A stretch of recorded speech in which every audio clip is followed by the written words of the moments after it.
Game of Thrones, The Wrath of the Sleeping Dragon. This video is purely for entertainment and does not infringe on copyrights or laws. The rights to the novel and image belong to the original author. We do not claim ownership. Don't like waiting and want to listen to this fanfic in full now?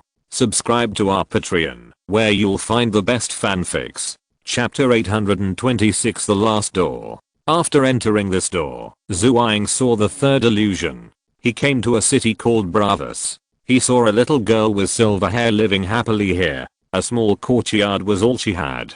The silver-haired girl couldn't see him, and Zuang didn't disturb her. He found the next door, and then opened the rightmost door as usual, and then entered the next illusion. In the fourth illusion, Zuang saw a towering and endless great wall. The height of this magnificent building was similar to the 5 forts where he was stationed. The snow fell from the sky. Both sides of the Great Wall were covered with white worlds, covered with heavy snow, and the biting cold wind kept whistling in his ears. Zuang saw a woman with long silver gold hair here. She was wearing a thin black robe, but didn't feel cold.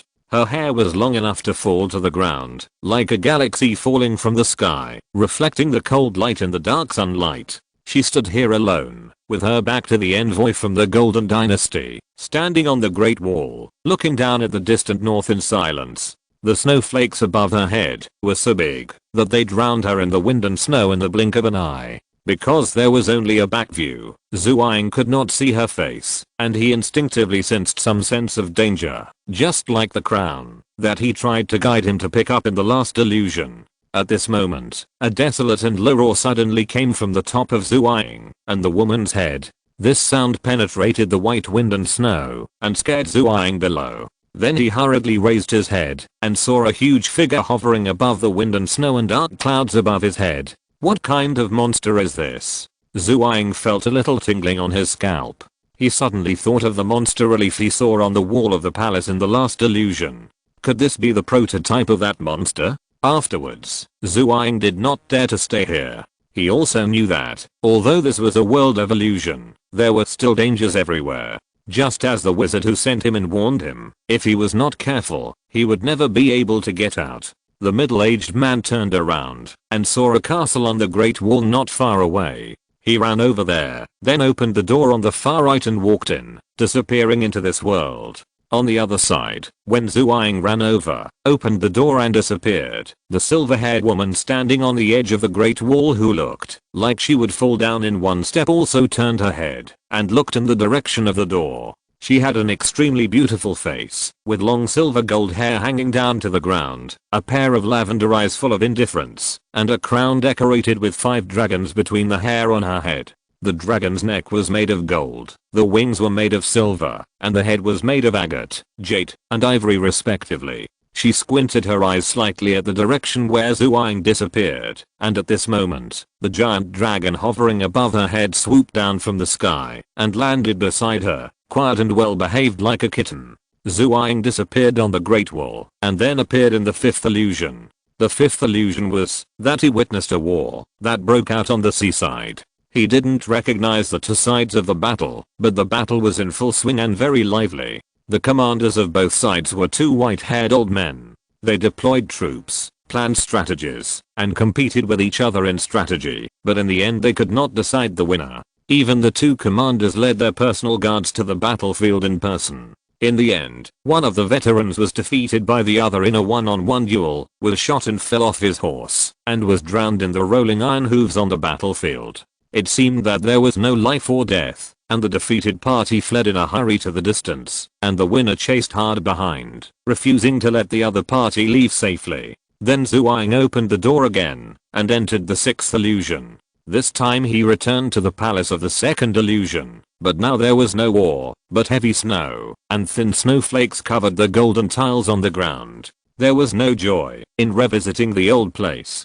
When Zuang entered here, he was a little nervous, because he felt that the atmosphere here was a little scary. It seemed to be night when he came here. The cold moonlight quietly sprinkled in the palace full of wind and snow. When Zuang walked in here, he turned his head and looked at the wall behind him. He was not a fool. After experiencing so many illusions, he also vaguely guessed what the winged monster was. Dragon. If it was just a totem on the wall, there was no reason for it to fly in the sky. After experiencing the fourth illusion, seeing the silver-haired woman and the monster flying in the sky, he guessed that this monster might be the legendary dragon. Although the people of the Golden Celestial Dynasty did not care much about the outside world, Zhuang had heard of the name of the dragon. In ancient times, there were even emperors who raised dragons. Since this monster is a dragon, then the palace with the dragon as a totem may be the masterpiece of the Valyrians, and it is even possible that it is the palace of the Valyrian Empire. The silver-haired woman may be a member of the royal family of the Valyrian Empire. Because this is the destination of this trip, Zhuang walked into the hall and turned his head impatiently to look at the wall of the palace. However, what disappointed and puzzled him was that there was no relief of a dragon on the wall here. Is it not in the same timeline? The middle-aged man looked at the bare wall with a little disappointment, then turned his head and walked towards the center of the hall. However, before he took a few steps, he suddenly stood still, and his whole body instantly became cold from the top of his head to the back of his heels.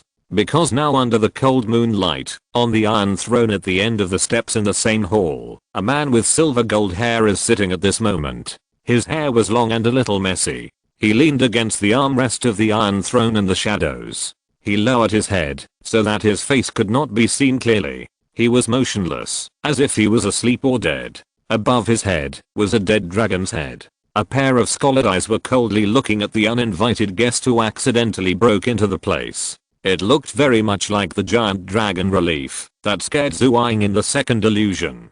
Even the eyes between the two were exactly the same. Zhuang was cold all over. He opened his mouth and wanted to say something to the man sitting on the iron throne. But in the end, he couldn't resist the fear in his heart. He remembered what the wizard warned him not to do meaningless things and be careful in what he said and did. The pictures here were true and false. Some were true and some were false. Don't be confused by it and stick to your heart. Then Zhuang gritted his teeth and ran to the other side of the door in front of the man sitting on the iron throne and then opened the last door, the seventh door. He remembered that the wizard had told him that in order to see the immortals in the immortal palace, some people only needed to open one door, while others would open many doors. But there were only 7 doors at most, and this should be the last door.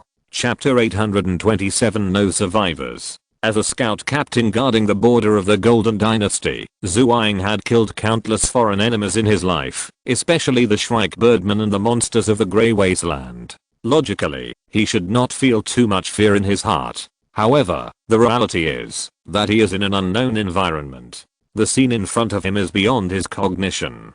Zhuang is now like a child trapped in a nightmare, running and fleeing. The man with silver gold hair on the iron throne lowered his head and could not see his appearance clearly. He didn't know whether the other party was asleep or dead. However, at this moment, the fear in his heart was like his heart beating faster and faster, almost bursting out. He gritted his teeth and mustered up his courage to run to the opposite side of the hall in front of the other party. When he passed by the man sitting in front of the iron throne, his fear reached its peak and goosebumps all over his body. Then he couldn't wait to open the door and escape. Boom. The door of the 7th house was opened. Zhuang's figure disappeared and the 6th illusion fell into silence. The head of the dead dragon still hung in the upper left corner of the throne room, overlooking the ground. The cold moonlight sprinkled on the ground, and the silver-haired man sitting on the iron throne remained motionless, as if he had never changed. Zhuang escaped into the illusion of the next level. When he heard the sound of the door behind him closing, he seemed to be exhausted. He sat down on the snow and gasped for air. That sense of fear is definitely not normal. He was almost scared just now, but it was difficult for someone like him to be scared like this, especially when the other party was just a corpse. He had seen countless corpses. However, when he opened the 7th door, before the door closed, the sense of fear still lingered in his heart, as if there was a chain placed on his neck and slowly tightening. If he stayed there for a while longer, he would probably stay there and never be able to leave. Even when he escaped to the 7th level of illusion, he still couldn't get rid of it. He could clearly feel the chain on his neck. It was not until the door of the 7th level of illusion was closed that the connection between the two was cut off. Zhuang also completely recovered to normal and then sat on the ground, gasping for breath. as if he had lost half his life. He didn't recover for a long time. What is this place? After sitting on the ground to recover for a long time, Zuang finally remembered that he should observe the surrounding environment. The world of illusion is full of pits. Some cannot be touched, some cannot be opened, and some will even kill you if you stay still for a while. But he sat on the ground and looked around, and then he found that he was now in the ruins of a city. There were buildings destroyed by war everywhere, broken walls, billowing black smoke and embers. There were also corpses piled up everywhere on the ground, and these people were wearing all kinds of armor,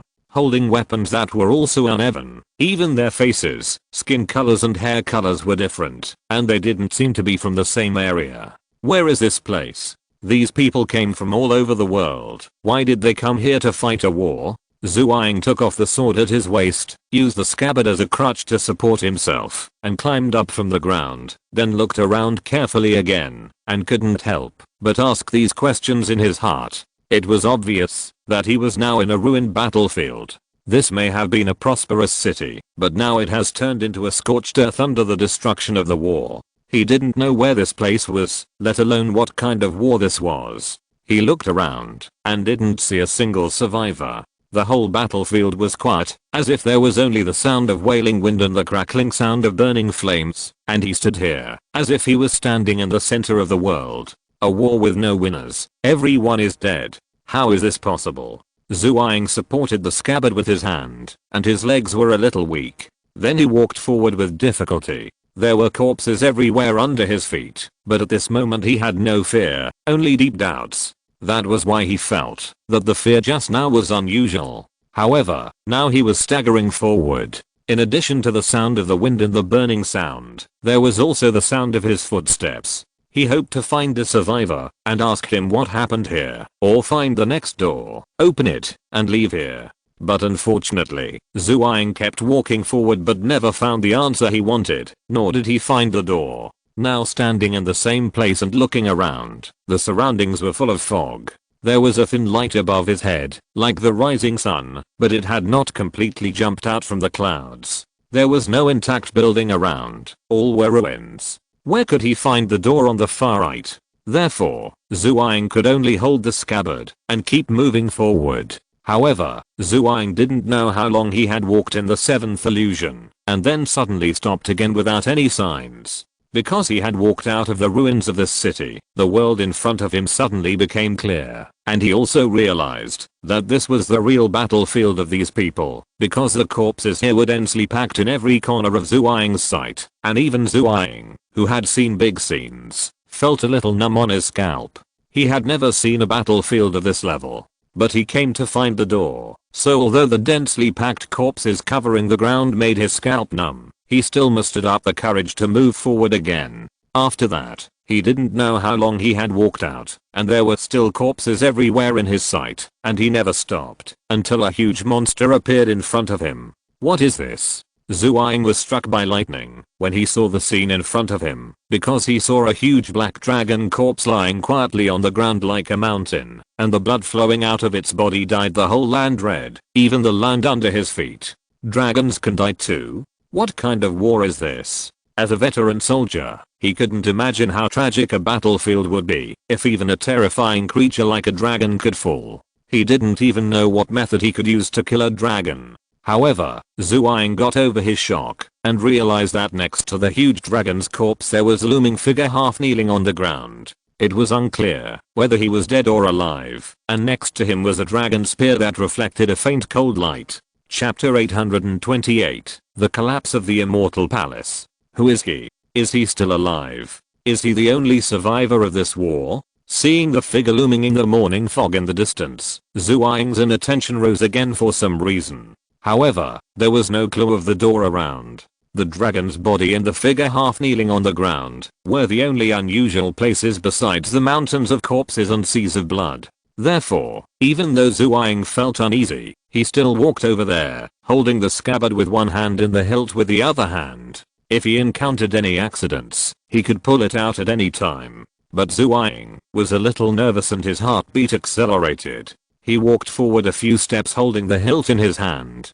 Before he got close, the figure half kneeling on the ground in the distance suddenly moved first. Kaka, he supported the ground with one hand, and then stood up from the ground shakily. The blood-stained armor on his body had become tattered, and even a piece of it fell to the ground, and made a sound. It seemed that he had experienced a war that ordinary people could hardly imagine. He is still alive. Who is he? On the other side, Zhuang saw the other party suddenly stand up, and suddenly felt his heartbeat in his chest become more intense, and even a little dry mouth. Because he walked forward for a distance, Zhuang could already see the other party's appearance at this moment. He had long silver gold hair, but now it was stained red with blood. He was wearing tattered silver armor, which was also shocking. When Zhuang saw the other party's appearance, his heart was beating faster and faster, because he suddenly thought of the silver-haired man sitting on the Iron Throne in the previous illusion, whose life and death were unknown. Is it him? However, when he was secretly wondering whether the two were the same person, the figure in the distance seemed to have discovered him. The man with silver gold hair slowly turned his head and looked at Zhuang, and his eyes were burning with ice blue flames. His eyes. He saw me. On the other side, the envoy from the Golden Dynasty felt as if he had been struck by lightning. He stood still in an instant and even his breathing seemed to stop. Because this was the only person who had discovered him in the 7 illusions he had entered in the Immortal Palace. The silver-haired little girl and a silver-haired woman had not noticed him before.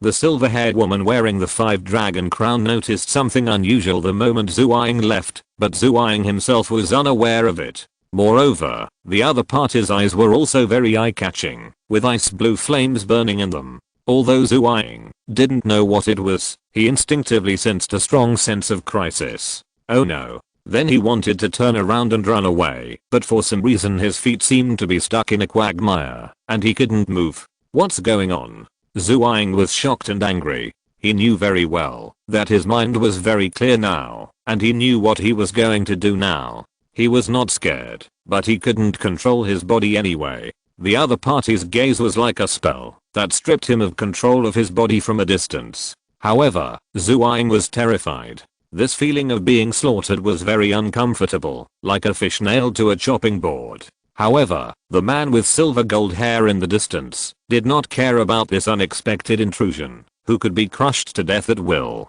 He was wearing blood-stained and broken armor. He turned around and stretched out his hand to suddenly pull out the dragon spear in front of him, and then roared to the sky. Then an amazing scene happened in front of Zhuang. The dead dragon's body suddenly turned into black smoke. The soul seemed to be revived. A terrifying roar was faintly heard in the black smoke, and then it drilled into the back of the silver gold-haired man. The man wearing broken armor and scarred by battle absorbed the whole dragon into his body, and his body also changed dramatically. His body began to be covered with black scales, his eyes flashed with ice blue flames, and huge wings grew behind him, tearing the last broken armor, completely revealing strong muscles, and the power of explosion hidden under his skin. Rumble, then the huge wings flapped, and the rolling airwaves spread in all directions. The man with silver gold hair soared into the air, and floated in the air. He was naked from the waist up, and holding the blood-stained dragon spear, bathing in the thunder, and once again roared throughout the sky. Roar, the man with silver gold hair roared like a god of war, holding the dragon spear, and rushed straight into the sky in the endless thunder. On the ground, Zhuang was half kneeling on the ground at this moment, and was blown into dust by the airwaves raised by the opponent soaring into the air. But at this moment, he had no time to care about his embarrassment. Endless panic filled his heart. The immortals at the top of the Immortal Palace were as panicked as Zhuang and the illusion. They predicted that the envoy from the Golden Dynasty would become a key link in influencing the Dawn War. However, although the immortals have lived for a long time and have profound magic energy, they cannot accurately predict what role Zhuang will play in this war and what will happen in the future. Therefore, the immortals asked their servant Heiya purely to invite the envoy from the east to the Immortal Palace. They did not have anything to talk to Zhuang, but used the power of the Immortal Palace to let Zhuang swim in the world of illusion, and they could watch from the perspective of spectators. These pictures were true and false, and the immortals discerned the truth from them, and predicted the direction of the future. However, their plan to predict the future with the power of the Immortal Palace and Zhuang's special identity encountered a strong backlash. The amount of information they saw was indeed extremely astonishing, but they were not blessed to enjoy it. As the man with silver gold hair soared into the sky, the power of the Immortal Palace began to expand rapidly and reached its peak almost instantly. These immortals who relied on deceiving the years to survive wanted to stabilize this rapidly expanding power at the beginning and keep the foundation of the Immortal Palace. But they gave up this plan in just the next second, because this rapidly expanding power was almost dozens or hundreds of times their control limit.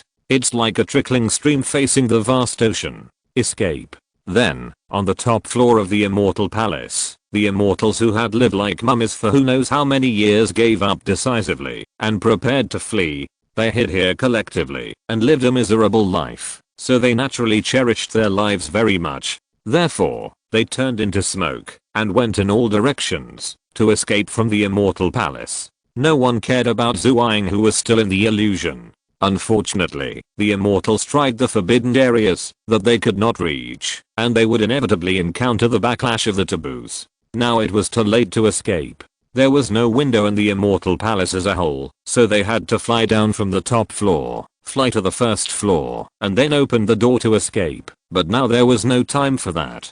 Zhuang, who was trapped in the illusion, naturally had no idea what was happening outside, nor did he know the immortals' malicious intentions to use him. He was also facing a critical situation. After the silver-haired man rushed into the sky, the ground began to tremble, and fire rained down from the sky. Zhuang didn't care about panic at this moment, and ran forward desperately. Then he finally saw a door, and then he suddenly grabbed the door handle, and opened the door to escape.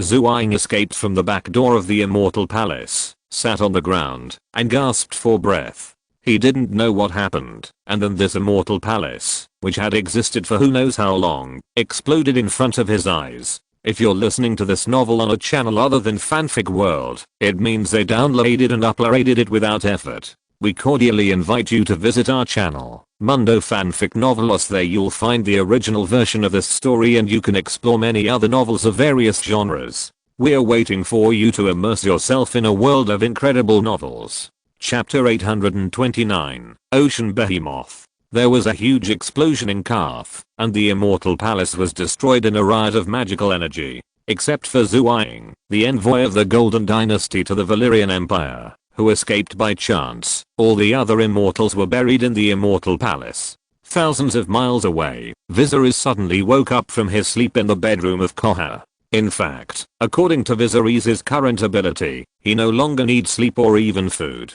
but he still maintains the habit of sleeping and eating 3 meals a day on time.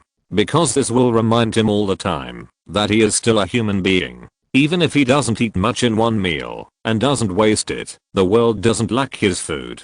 The reason why Viserys suddenly woke up from his sleep was actually because he had a nightmare. The young man with silver gold hair sat up from the bed, put on a coat, and lit the candle at the head of the bed. What's going on? His brows were slightly frowned, and the reason why he frowned was very simple. That is, he no longer had nightmares. Although Viserys has not reached the peak in other aspects, his spiritual power has leaped to a level close to that of a god, since he devoured the remaining power of the old gods. In fact, if he wants, he can use his spiritual power to cover the entire King's Landing. Of course, if he doesn't want to, he can also completely gather his spiritual power into his body and continue to be an ordinary person and experience the fun of ordinary people. However, for Viserys' current spiritual ability, dreams can be constructed by himself, and it is very unusual to suddenly have a nightmare, so he will fall into contemplation. And the nightmare that Viserys had was actually not complicated.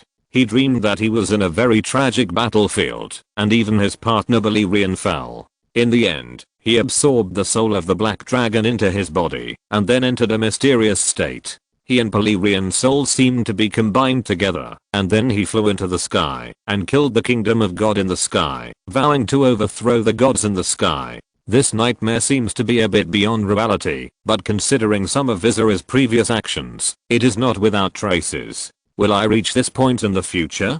Viserys didn't know, but he could combine with Balerion's soul, which was a path he had never imagined. Then his mind turned quickly, and he thought of man dressed in oriental clothes in the nightmare. He was the only surviving human in the nightmare except himself, and the other party's dress also made him very concerned. It can be said that he was very familiar with it. He knew that there was a dynasty similar to the previous life in this world, that is, Yedi far away in the eastern world, but Westeros is located in the Sunset Sea, and the distance between the two is too far. Even the contact between the people is very rare, only shipping and trade, and for the official, they only knew each other's existence, but never had any exchanges. Somewhat unusual.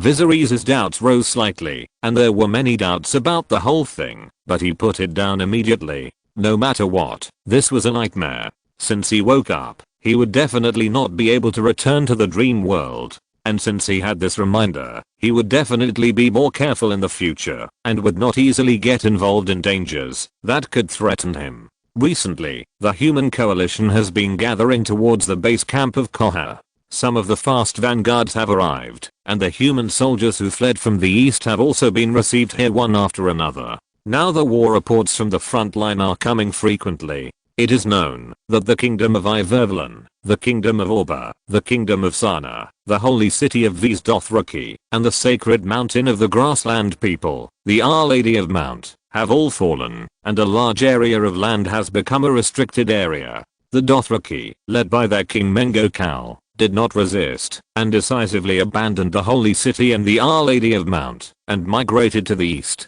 They saved many people, and defeated troops along the way and drove them away from the White Walkers. Although the rise and fall of the world is miserable, there is a problem facing the reality that, even if these people are destined to not survive this winter, they cannot die here. Because even if they die, their bodies must be burned in time, otherwise when the cold wind blows, these people will get up again to fight for the Night King.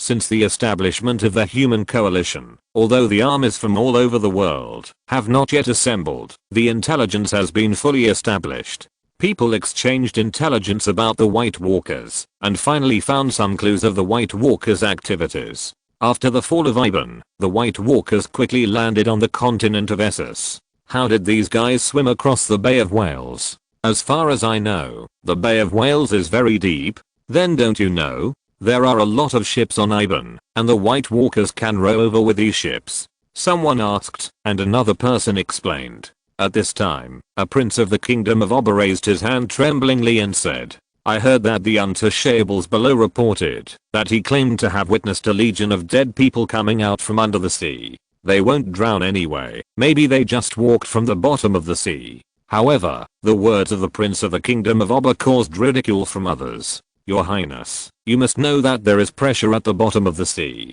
The deeper you dive, the greater the pressure. Although I don't know how great the pressure is at the bottom of the sea, I'm sure that, even if these bastards don't drown, if they really want to walk over from the bottom of the sea, they would have been crushed into powder long ago. The prince of the kingdom of Orba had never swam before, so he said such ignorant words. The old man's face flushed quickly at the ridicule he encountered, but now that his country had fallen, he still needed to rely on outsiders for help, so even if he wanted to get angry, he could only look gloomy and submissive in the end.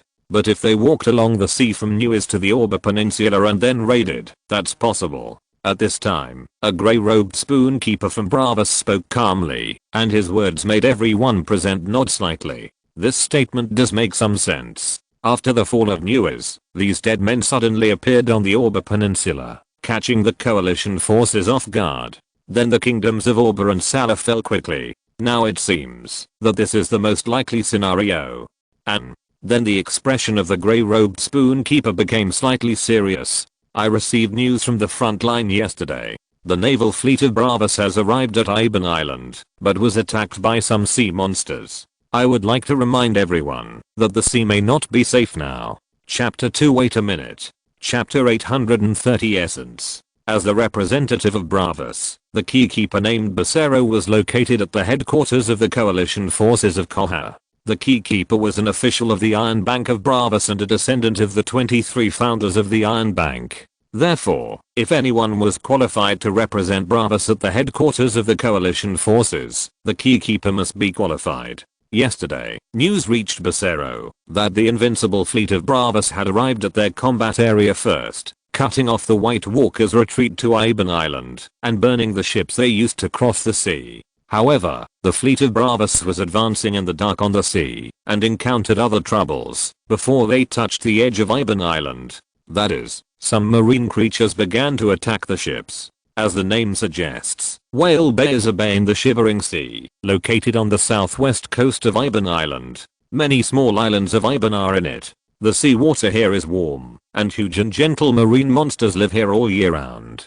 Therefore, the strong Iban people also have the tradition of hunting whales. However, now these gentle sea overlords living deep in the sea suddenly started to attack human ships like crazy. They rammed and pushed up the Bravos naval fleet. At the same time, some other marine creatures also participated in it, such as sea monsters, fish schools, arthropods, etc., which looked like the Greyjoy family emblem. They stretched out their tentacles and swept the human soldiers on the deck. The Bravos invincible fleet was caught off guard by the sudden attack, but it was still an elite division after all. After reacting, they began to fight back, shooting some sea monsters and whales with the giant crossbows on the ship, and then dragged the seriously injured fleet back to the Oba Peninsula. Is the sea not safe? Can the White Walkers even manipulate the corpses of marine creatures? The words of the Bravos representative made everyone in the Kohara Alliance headquarters look different. Some people asked in doubt, while others did not speak, but shook their heads slightly.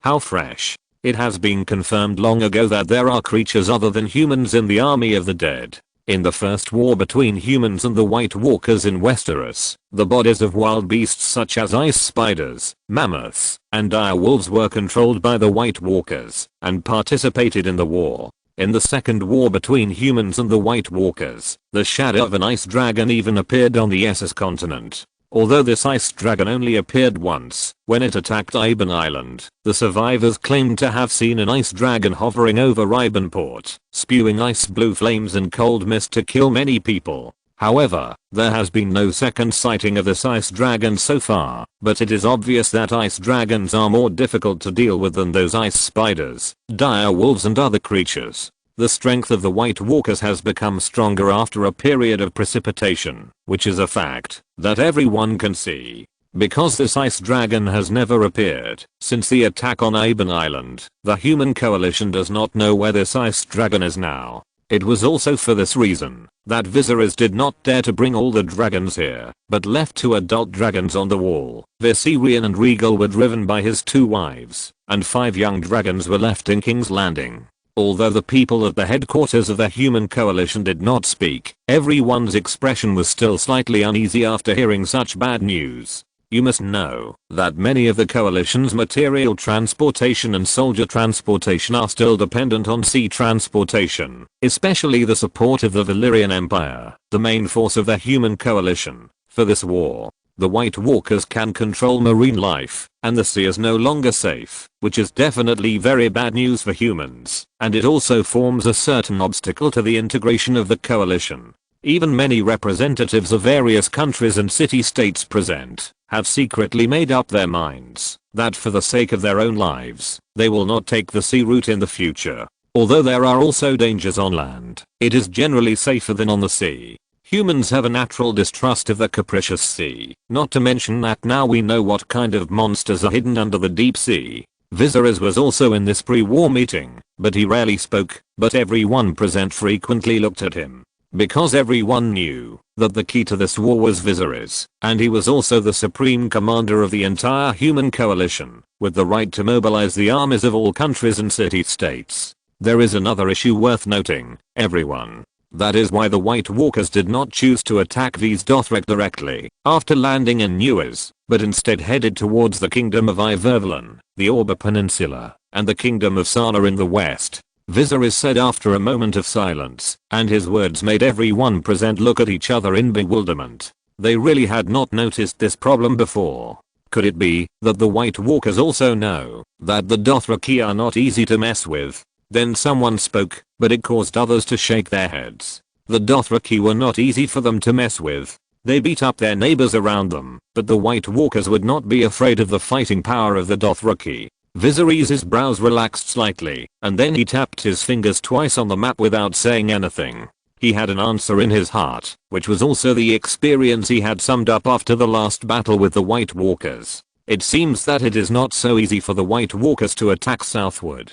They must occupy most of the territory or break through the limitation of the Red God's power. The whole world is like a chessboard played by gods. Although it is a war between humans and White Walkers on the surface, it is actually a competition between the Cold God and the Red God. The gods cannot intervene personally, and even need to rely on the performance of believers. For example, the more territory the White Walkers conquer, the stronger the power of the Cold God. When humans drive away the White Walkers, the power of the Red God prevails, and warmth will cover the earth again. In the last war between humans and White Walkers, the White Walkers attacked south of the neck in one breath. If Viserys had not stood up to turn the tide, the White Walkers would have almost destroyed Westeros directly, and then destroyed the entire Westeros. However, even if the war was won, it was only a short-lived victory. The Night King retreated to recuperate, but the power of the God of Cold still enveloped the entire north, and continued to accumulate. Bravos, which was on the same latitude as the neck, even had heavy snow for several consecutive days, causing a snowstorm. Viserys had a brief communication with her god with the help of Melisandre. With the help of the power of the Red God, he saw the scene of the gods playing chess. It was difficult for Viserys to tell what the Red God was, but he was definitely not a person, like a will with self-awareness. But such a magical experience not only did not make Viserys feel awe of the gods, but because he had lifted the mysterious veil, he felt that the gods were not as terrible as he imagined, and they even needed to rely on changes in the world pattern to consolidate their own strength. Chapter 831. Several months. Koha is now the center of human resistance to the White Walkers. Humans have never been so united and efficient. Viserys knew that the White Walkers would face great resistance to advancing to the south, which involved the War of Gods. Just like the White Walkers spent half a year consolidating their rule in the north, it was actually consolidating the foundation of the power of the God of Cold in the north, and then continued to advance to the south. It was this half a year that gave humans a breathing space, allowing the reinforcement of the Targaryen family to arrive, and humans fought back at the Green Fork River. Otherwise, the White Walkers might have reached King's Landing, and even destroyed the entire Westeros. Therefore, with such restrictions, the White Walkers now have no way to continue to break through to the south. The further south they go, the greater the resistance they will face, so they will inevitably begin to develop horizontally to the east or west. But now the area where the White Walkers have corrupted and fallen is in the middle of the Essos continent, and their east is a giant mountain range that crosses the entire continent. Therefore, the White Walkers only have one way to break through, and that is to move westward. Next, Koha, Norvus, Loreth, Bravos, and even Indolus and Pentus will become dangerous. The Night King now has an ice dragon, and Viserys has lost the blessing of the home advantage in another unfamiliar continent. Therefore, he has no way to use the power of the old gods to search for the traces of the Night King on a large scale and then strike accurately. However, although Viserys knew that the future direction of the White Walkers must be the west, and cities such as Koha and Loreth may encounter the Night King's surprise attack, he did not speak out about this weakness of the White Walkers, because if he did, a large number of nobles and wealthy businessmen would flee to the south, which would not help this war for all mankind. However, even so, as the supreme commander, Viserys still ordered these cities in the rear to speed up the creation of war weapons, especially the giant crossbows that have certain restrictions on dragons, and a large number of dragon crystal veins mined from Dragonstone were continuously transported to important human cities such as Bravos and Pentus.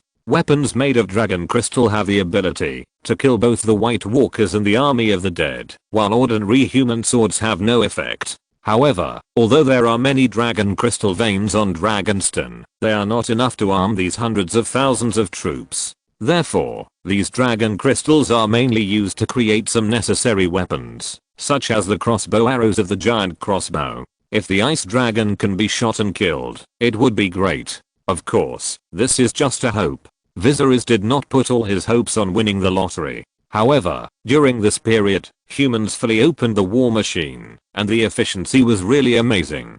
This is the biggest advantage of humans over the White Walkers. In a short period of time, all major city-states of the human coalition were armed to the teeth with giant crossbows. Every day, thousands of giant crossbows were aimed at the sky day and night, and they were all tense at the slightest sign of trouble. In this case, Viserys felt that the Night King would not dare to ride the ice dragon and parachute into these major human cities as he did when he captured Iban Island. Because the crossbow arrows used by these giant crossbows are all made of dragon crystal, they will cause damage to him and the ice dragon. Although the crossbow's sight is not very reliable, and now the long night covers the sky, and it is pitch black and nothing can be seen, the human defense wins in quantity. It is estimated that no one can withstand the scene of thousands of arrows being fired at the same time. All human fears come from insufficient firepower. As the supreme commander of the coalition forces, Viserys continued to transmit orders to the outside world in the next few months at the coalition headquarters in Koha, using the strategy of defense first, then attack. He first built the main cities of the entire human world into an iron barrel formation, and then all human soldiers from all over the world gathered in Koha, and then the human coalition began to march towards the Lost Land. The huge black dragon shuttled between the clouds and the sky, and the low roar spread far away in the darkness.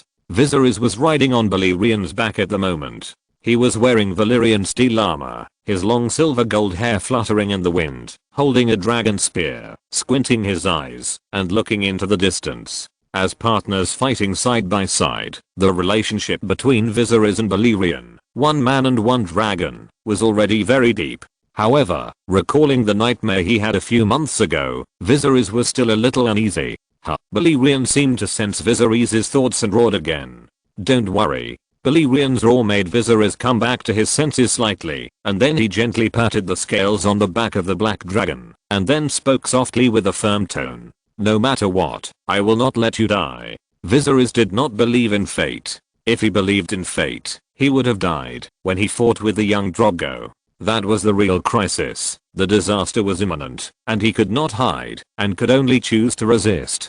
If he could not resist, he would die. The current critical situation is simply not worth mentioning compared to the past. But if Viserys hadn't set a trap to burn the young Drogo to death, perhaps the trajectory of the world would have been corrected. The Red Comet would not have passed so many years earlier, and it would not have fallen. Maybe the A Song of Ice and Fire would still be staged now.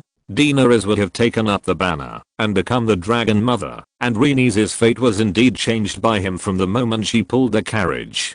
Perhaps the world would not have fallen into this state without the advent of the Long Night and the second invasion of the White Walkers. And the most important thing is that without this bug-level character here, many people who should have shined in the original trajectory have become dim at this moment, such as Robb Stark, who is now in the army on an expedition to Essos, Jon who joined the Night's Watch, etc. Then the giant dragon that covered the sky swooped down from the sky, and snowflakes fell from the top of his head. The entire occupied area was snowing. Even ordinary people without the eyes of God could feel that this was the territory of the god of cold. The movement of the giant dragon falling from the sky caused a commotion in the forest. Countless wights surrounded them and howled sharply. In the forest of Koha, a group of refugees and several defeated soldiers were nervously forming a circle. There was even a mother and son among the refugees, who couldn't help hugging each other tightly, tears streaming down their faces. They just thought they were dead, but they didn't expect that a big guy would fall from the sky in an instant and attract the attention of these dead people. Valyrian fell to the ground and looked at the group of zombies that surrounded him. Then he raised his head high without hesitation, and then the dragon flame poured down and burned them all to ashes. Chapter 832, 10 months of pregnancy. After the first few months of defense, humans began to take the initiative to attack and marched towards the occupied areas to recover lost territory. The main force of the coalition army set out from Koha, crossed the vast Koha forest, and gradually conquered and recovered some towns. Roar, roar, roar, the Dothraki rushed to the front, and they took the lead in breaking into a deserted town of the kingdom of Sana. The whites here were originally in a daze, but they were disturbed and immediately rushed towards them with a roar. And these grassland knights naturally had experience in dealing with the experts of the kingdom of Sana. The once glorious kingdom of Sana ruled the San River Basin, once had 3 lakes in the Silver Sea, and 50 city-states guarded the capital. However, this glorious civilization, that lasted for 2000 years was almost destroyed by the Dothraki. These Sanas could not beat the Dothraki when they were alive, and they were not very good after they died. Roar, roar, roar, so they howled and rushed into the town, wielding flaming scimitars to chop down these whites one by one, and then watched these monsters wail and die in the flames. Burning flames on weapons is the most common trick used by red-robed monks when they travel and preach. Although these methods were used to bluff people in the past, and the flame enchantment was actually useless, it is now just handy to deal with ordinary whites. Now the coalition base camp is in Koha. Since it was seized by the Red God cult coup, the most abundant thing here is the red-robed monks. Therefore, these are the magics collectively cast by the red-robed monks, who went with the army. However, the Dothraki people firmly resisted this kind of witchcraft, and believed that it was a curse from the devil. But now facing the crisis, all mankind has united. Although the Dothraki people are reckless, they are not mentally disabled. They know that it is doomed to die if they continue to cause destruction at this time. What's more, their cows also accepted it, so they had to obey orders obediently, but now it seems that these methods are indeed quite useful. What's his current condition? Viserys followed the army on a warhorse instead of a dragon. He glanced at the masked Mengo Cal not far away, but it was actually Drogo's body, and then turned around and asked, as one of the 3 priests of the Dothraki people, the one who actually controls Drogo's body, Quae Lizard, who once represented the Dothraki people at the meeting in King's Landing, has also arrived in Koha. She returned to the tribe, and followed the army. He was controlled by necromancy, and his soul was trapped in the body. Quae Lizard did not hide it when he heard Viserys' question, but spoke directly. When we found him, his soul did not leave his body. I don't know if this has anything to do with the legend of the Dothraki people. He seemed to refuse to enter the Kingdom of Night. The Kingdom of Night is the legend of the Dothraki people. They believe that warriors will turn into stars in the sky after death, and the Holy Horse will come to take away the warrior's soul. But Drogo's soul did not leave his body, but stayed where it was. Therefore, the 3 Shadowbinders from the east, including Quelly, were able to use his body to resurrect him with necromancy. Necromancy? Viserys showed a little interest when he heard Quelly's words. Of course, he could see that Drogo's soul was now trapped in his body. In fact, not long ago, when he first saw the so-called king of the Dothraki, the legendary Khal Mengo, he saw that he was a corpse, and his soul was trapped in it, and controlled by others. However, Viserys certainly had no interest in releasing Drogo, and letting him return to the Kingdom of Night. He was interested in the necromancy that Quelly said could use souls to revive the dead. Viserys happened to have the ability to control souls, and he even had the souls of Jaime, John Connington and others in his hands, and there would be other souls in the future. If he could master this necromancy that controlled the dead, it would definitely be of great benefit. When Quelly saw the expression on Viserys' face, his eyes like stars under the mask immediately showed understanding. I can teach you necromancy, your majesty, but this is a forbidden spell. You must remember to use it with caution. Viserys nodded slightly and agreed. He would not abuse the necromancy after learning it. While the two were talking, the battle on the other side also ended. In fact, although the army of the dead is terrible, it is not difficult to deal with these whites when there are more people fighting fewer, and without a commander, just like the Night's Watch gradually recovered the north step by step. Now the main force of the human coalition is doing the same thing, gradually recovering the lost land step by step. Viserys' own command ability is not very outstanding, so he handed the command to a more professional person. His captain of the King's Guard is called Iron-Face Bessie Joyce. However, although the war is going very smoothly now, there is a problem that has been pending for a long time, and even Viserys is worried about it. That is, where did the main force of the army of the dead go? The reason why the war went smoothly was that the main force of the dead army was not encountered. In fact, no one knows where they are now. After all, the long night brought too many restrictions, and Viserys himself was greatly restricted after leaving the power of the home field, and there was no way to use the power of the old gods. Therefore, now we can only cross the river by feeling the stones and carefully test step by step. At the same time, Viserys was also somewhat concerned about the safety of the rear. Although he had made a perfect response and armed all the city-states to the teeth, he still couldn't prevent the White Walkers from taking other measures. It was in this situation that the coalition forces from the Valyrian Empire, Bravos, the Kingdom of the Three Daughters, Volantis and other parts of the world were moving forward cautiously. In the distant Westeros, on the Wall of Despair, the white wind and snow covered the world. When Viserys left Westeros, his little queen Daenerys had been pregnant for 4 or 5 months, but now Viserys has stayed in Koha for several months. 10 months of pregnancy. Daenerys is about to give birth, and her body's reaction has become more and more intense recently, but she is in pain and happy. She is looking forward to the birth of her child, but she doesn't know whether he or she is a boy or a girl. Will Viserys like this child? Does he want a boy or a girl? Daenerys is getting closer to giving birth, not only physically but also mentally. She has become delicate and cautious. This is like every mother in nature, who will try her best to hide herself when giving birth, avoid natural enemies, and protect herself and her baby. The child has not been named yet. Speaking of this, Daenerys is also a little sad. Viserys is not at home now, and it seems that she has to name the child herself. Chapter 833 Naming. What should I name it? If it's a boy? What if it's a girl? Daenerys, who was pregnant, rested her chin on one hand and fell into sorrow. After all, this was her first child, so she had to be careful when naming it. It had to be nice and meaningful. Viserys had given his first 2 children very good names, one for the moon god and one for the sun god. What about his own child? On the other side, Rhaenys, another wife of Viserys, couldn't help laughing at her sister's sorrowful look. Viserys had 3 wives, and the relationships among them were complicated. Irian was the Princess of Dawn and the current queen of Viserys' first wife. At the same time, Irian was Rhaenys' cousin. The relationship between Rhaenys and Daenerys was also very complicated. Daenerys was actually Rhaenys' aunt, but Rhaenys was the one who raised Dany.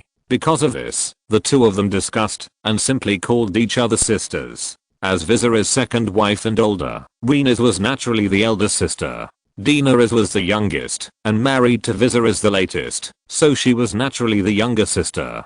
Although Daenerys was somewhat dissatisfied with Irian, she still had to be reasonable to the queen on the surface. Okay, don't worry about it. It doesn't matter what name you give the child. The key is to see whether it is a boy or a girl. The brown-haired queen smiled and said, Rhaenys' personality is optimistic, cheerful, and sunny. She has been such a girl since she was a child. She has no small thoughts, so she always speaks her mind. I hope you give birth to a boy, and he and Heroes can play together. The relationship between the 2 brothers will definitely be very good in the future, and they will join hands to conquer the whole world. Rhaenys imagined the beautiful world of the future. In fact, she had thought that if Daenerys gave birth to a boy, he would very likely threaten her son's status as heir. Rhaenys was not mentally disabled, so of course she could think of it. In fact, Rhaenys had thought about it since Dany became pregnant.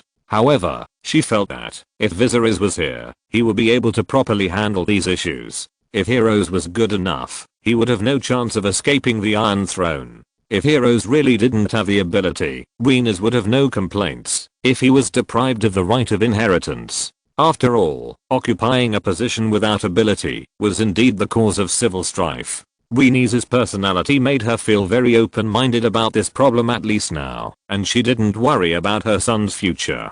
I think so too. They must have a good relationship.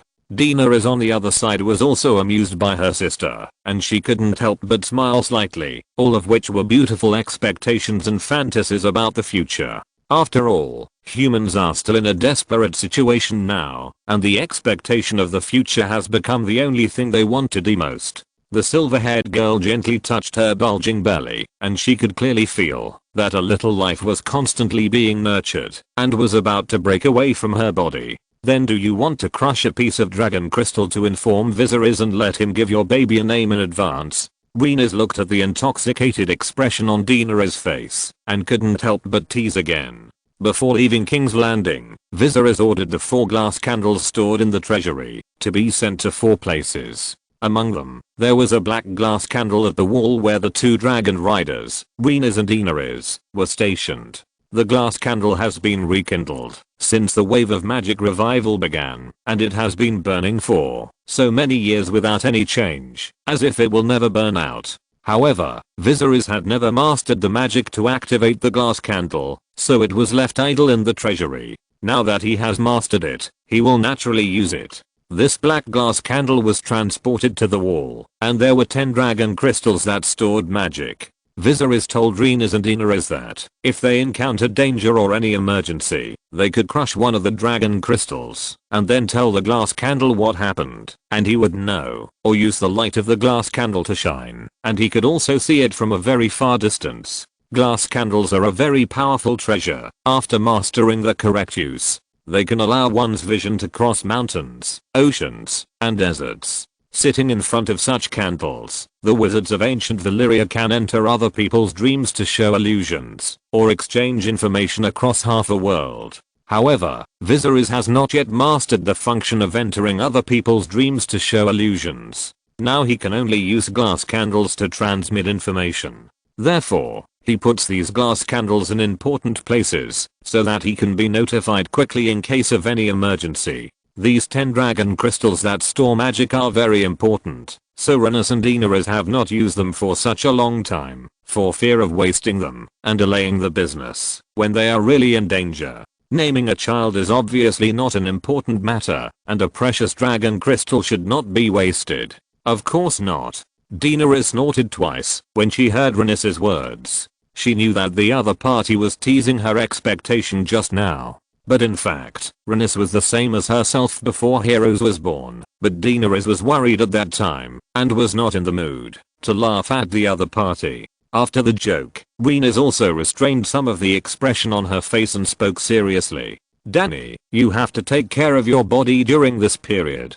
Don't go out for activities. It's too cold outside. Stay in the house more. You know, giving birth is not an easy thing. I almost lost half my life when I gave birth to Heroes. Now there are 2 dragon riders on the wall, so Rhaenys and Daenerys used to take turns to go out and patrol on dragons. But as Daenerys' due date is getting closer, Rhaenys did not let her sister patrol in person anymore, and changed it to patrol twice a day, while also handling military affairs. After all, when Viserys was not around, Rhaenys was nominally the supreme commander of the wall, and Rhaenys had experience leading troops alone before. She led the Golden Group to blitz Dragonstone, captured King's Landing without bloodshed, burned the Westerlands, etc. These are all her achievements, so Rhaenys can completely stand on her own. However, while Viserys' 2 wives were chatting in the castle, a melodious horn sounded suddenly from the top of the wall above their heads.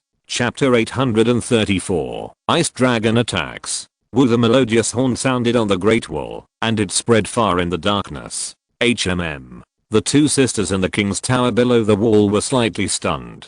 The horn sounded? Is it the Rangers who went out on patrol returning? As the supreme commander of the wall, Rhaenys Targaryen dared not relax her patrol outside the Great Wall for a moment, which was why she rode the Green Dragon Regal to patrol twice a day. Under the cover of the long night, it was sometimes difficult to see clearly when riding a dragon in the sky, so she also sent some rangers out of the city to patrol carefully from the ground. Any clues of the appearance of the White Walkers must be reported in time. But it's not the day yet. Then the female dragon rider with long brown hair frowned slightly. It takes half a month for the rangers to go out on patrol.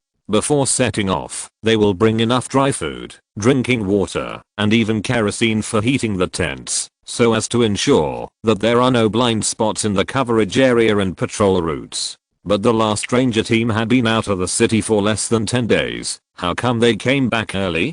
Did something go wrong? However, just as Rhaenys frowned and had a bad feeling in her heart, the second horn sounded again on the wall above her head. Woo, the melodious and desolate horn sounded far away in the silent night sky. Rhaenys and Daenerys in the King's Tower looked at each other, and their faces changed slightly. The second sound. Something happened. The rules of the Night's Watch are that the first horn means the return of the brothers, the second horn means the approach of the wildlings, and the third horn means the appearance of the White Walkers. Now most of the free races have perished, and the few who survived have already knelt and become citizens of the empire. The area north of the wall has become a forbidden zone for life. Where did the wildlings come from? If it's not the wildlings, what could it be? Before Inez and Inaris came out of the house, the third horn sounded again on the wall above their heads, but this time it was a little hurried and was interrupted before it was finished. Boom. Inez and Inaris walked out of the king's tower and saw the ice blue flames surging down from above their heads. A sentry post on the top of the wall was instantly reduced to ashes. Then a huge dragon with a body like ice crystals waved its translucent wings and roared, then flew into the sky. It's the ice dragon attacking. When Rena saw this scene, her face changed slightly. Although she had been staying in Westeros, she had heard a little about what was happening on the Essos continent. She heard that in the East continent, the Night King rode an ice dragon to attack the capital of a country, causing the entire country to quickly fall and become a country of the dead, and even radiated to a large number of surrounding countries, setting off a wave of disaster this time. But Rena's never expected that, after disappearing for so long, the ice dragon suddenly appeared north of the Great Wall and attacked the northern border of the Valyrian Empire. What happened over there? A trick to lure the tiger away from the mountain? Or a defeat? Rena's. Not just one ice dragon, but two. However, at this moment, the silver-haired girl with a big belly standing next to Rena's looked up at the sky and then screamed to remind her. Daenerys discovered that there was not just one ice dragon circling in the sky spewing dragon flames, but another ice dragon was hidden in the wind and snow and appeared a little later. It also swooped down to attack. Although the two huge ice dragons hovered in the air and did not break through the sky above the Wall of Despair, they continued to spit ice blue flames outside the Great Wall towards this magnificent miracle building in human history, as if they wanted to rely on dragon flames to destroy the Wall of Despair. There are actually two ice dragons. What do they want to do? Regal. Rhaenys also saw the second ice dragon. Her face was a little ugly, but she immediately called her dragon to come over through the telepathy of the dragon rider and her companions. However, in fact, there was no need for Rhaenys to call. Regal and Viserion lived in a valley not far behind the wall. Dragons also have a very strong sense of territory, especially for dragons of other species. Trespassing into the territory of other dragon groups without authorization is undoubtedly a very serious provocation. Therefore, the two brothers Regal and Viserion sensed the breath of the ice dragon and immediately became furious. Then they flew over here and took the initiative to fight. In the dark night sky, the two ice dragons kept circling in the sky and roared. The sound spread far away in the dark night. From time to time, they swooped down and spewed ice blue dragon flames and ice mist. I don't know how many Imperial soldiers turned into ashes under the ice mist without even feeling the pain. The ice dragon is coming. The ice dragon is coming. Although Rhaenys was nominally the supreme commander of the wall, the Imperial army stationed on the wall was actually composed of three parties: the Night's Watch, the Northern Army, and the Imperial army drawn from the rear. The 997th Commander-in-Chief of the Night's Watch, this ancient army with a long history, Gian Mormont, drew out the Valyrian steel sword Longclaw from his waist and hid in the fortress, pointing directly at the ice dragon in the sky and roaring, "Fight back!" Bang, bang. As Gian Mormont's voice fell, the two giant crossbows on the top of Oakenshield roared, and two crossbow arrows made of dragon crystal burst out and flew straight to the two ice dragons circling in the sky. But unfortunately they did not hit, and the closest one flew into the darkness dozens of meters away from one of the ice dragons. Although the two ice dragons in the sky were not hit by the crossbow, they seemed to be enraged. Their huge transparent wings vibrated, and their light blue crystal eyes burned with ice blue flames. They roared and swooped down from the sky again. Oops.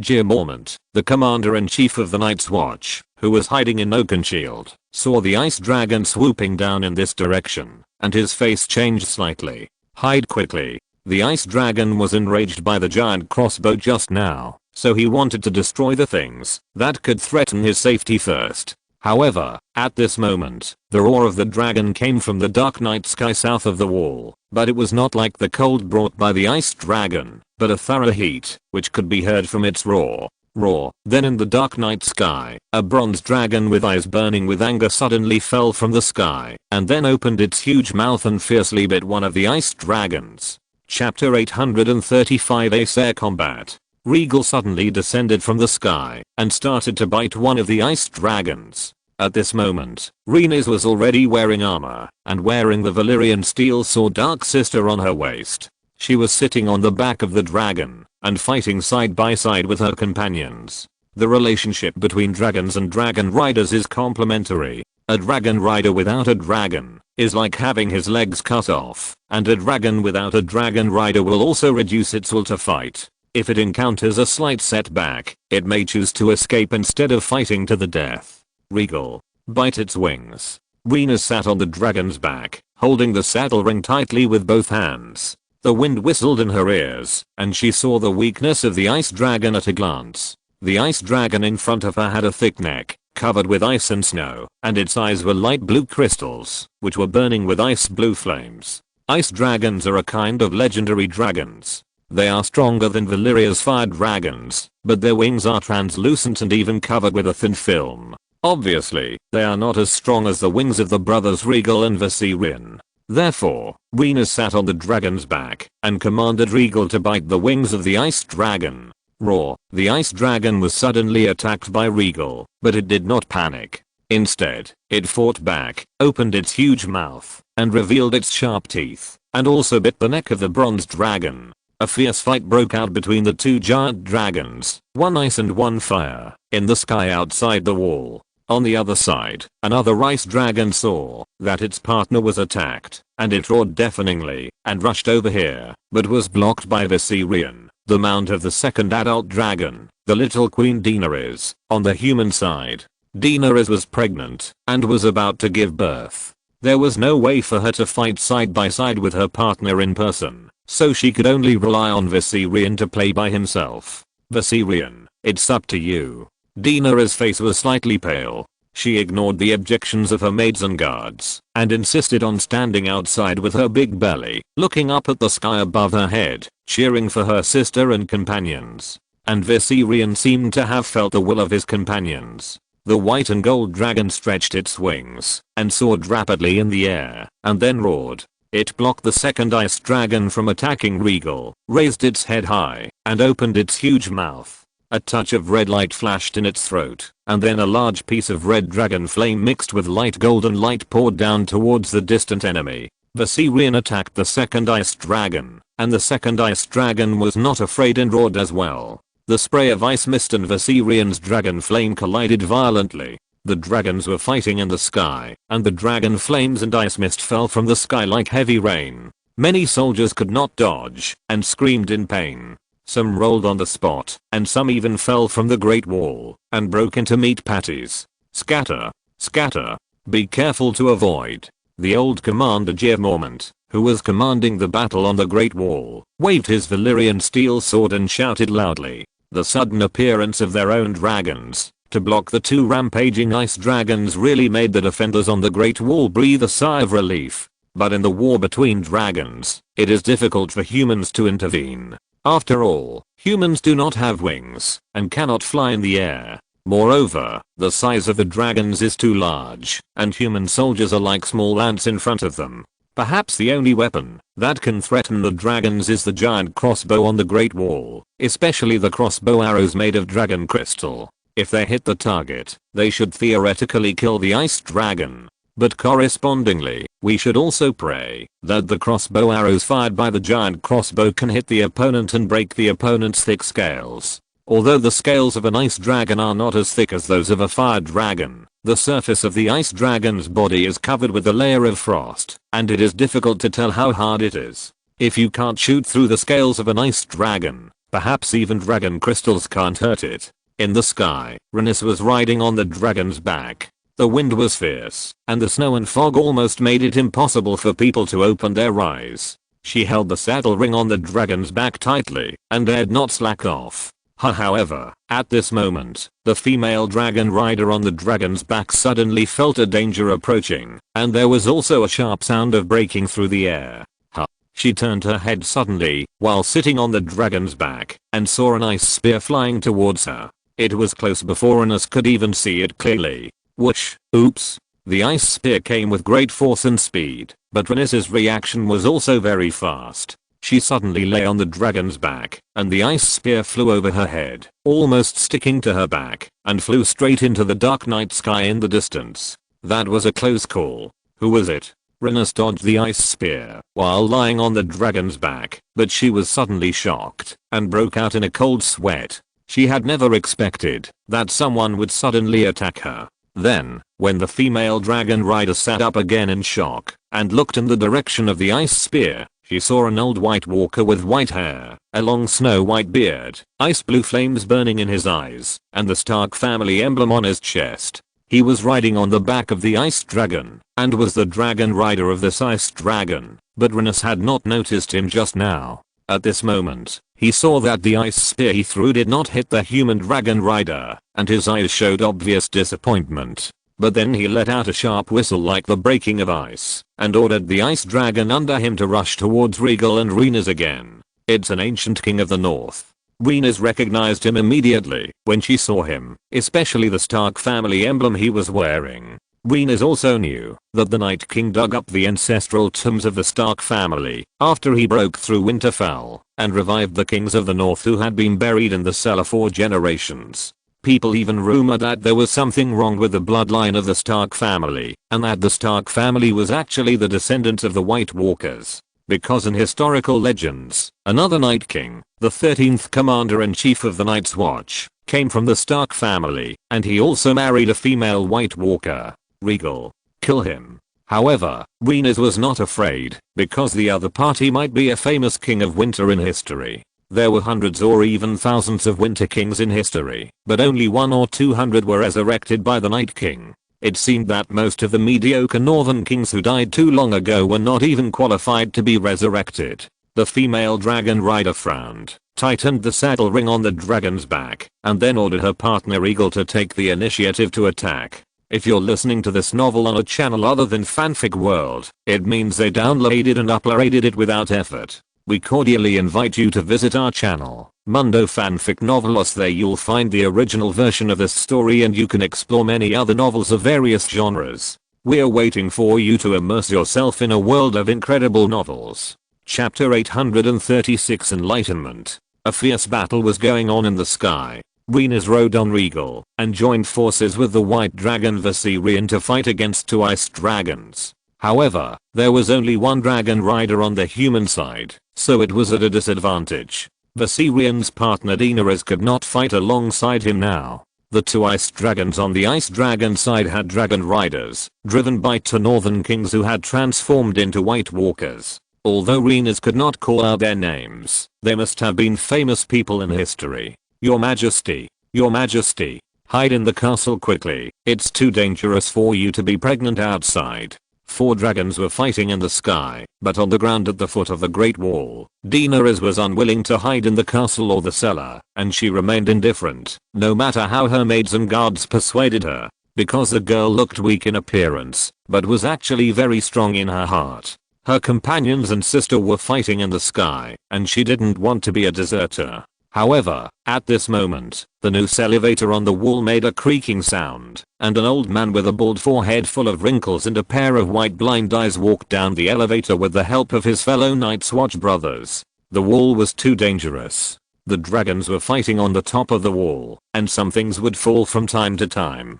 Mr. Eamon was even accidentally knocked over, and fell down in the chaos.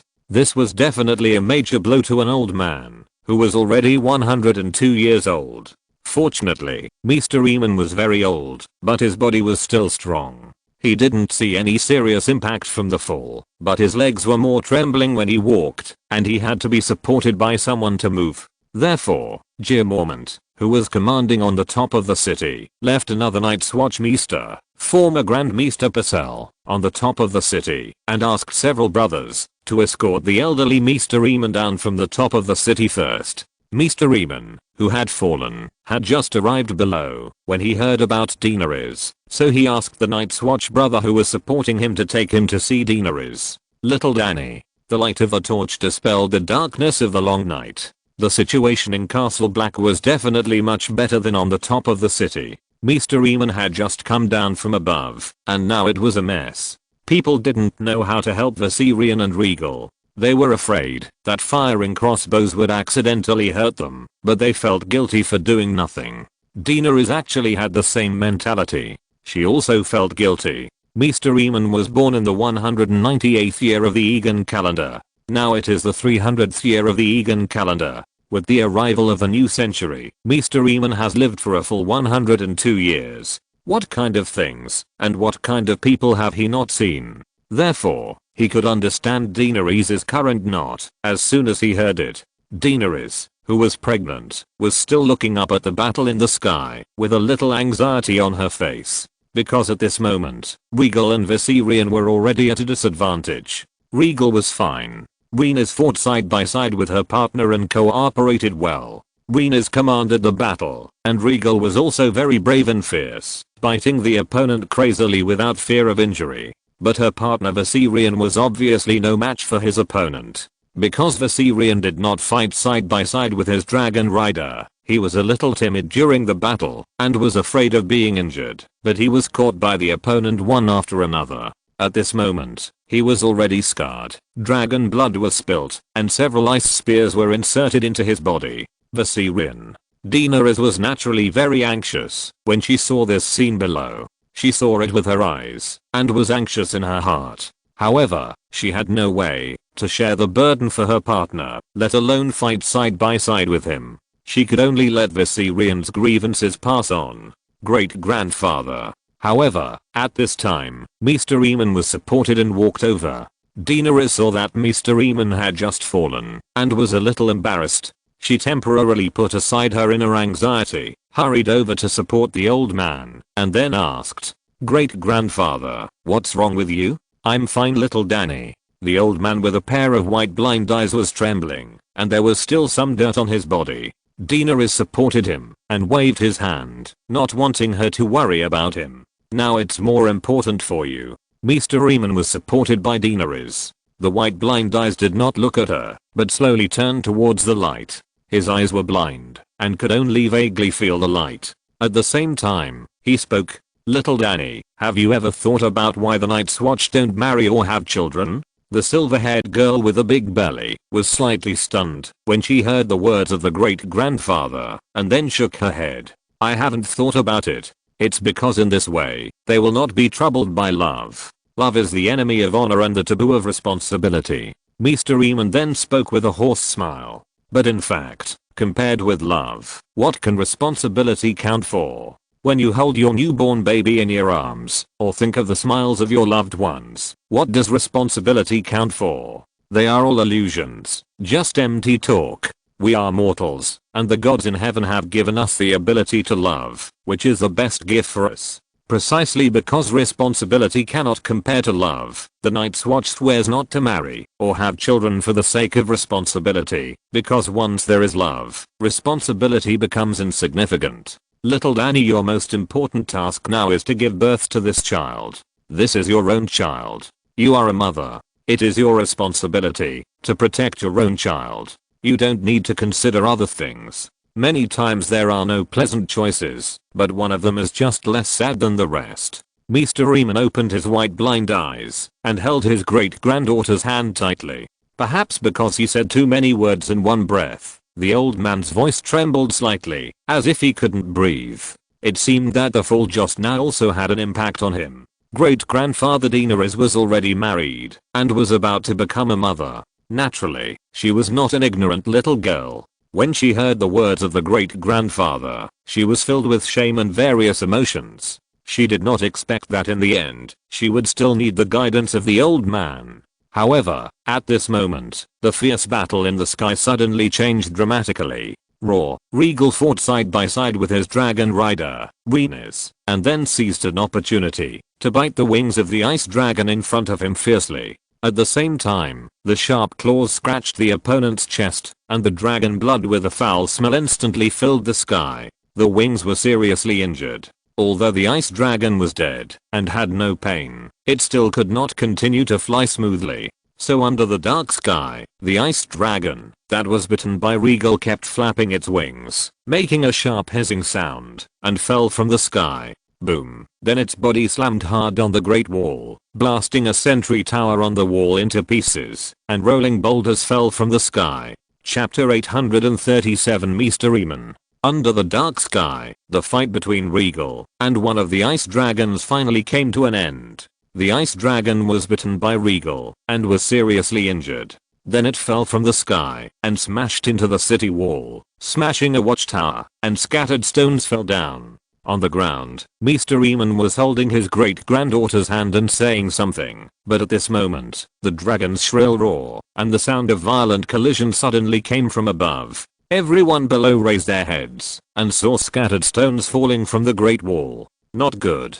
Protect the safety of His Majesty. Hurry into the castle. The four dragons fought fiercely in the air, and naturally they didn't know that their fight would affect others. Even if Renis knew, there was nothing she could do, because she couldn't be distracted at this time. She had to concentrate on the battle. On the other side, Viserion fell into a state of decline and kept wailing. He might escape at any time. If she and Regal did not quickly deal with one of the ice dragons, and Viserion fled, she would most likely face a 2-on-1 situation, which would be dangerous. Although Renis could also ride on Regal to escape when the situation was critical, there might not be any danger, but the dragons on the wall were defeated. Without the protection of the dragons, they might not be able to fight back against the attacks of the White Walkers. Renis promised Viserys that he could go to the East Continent to stop the Night King with peace of mind.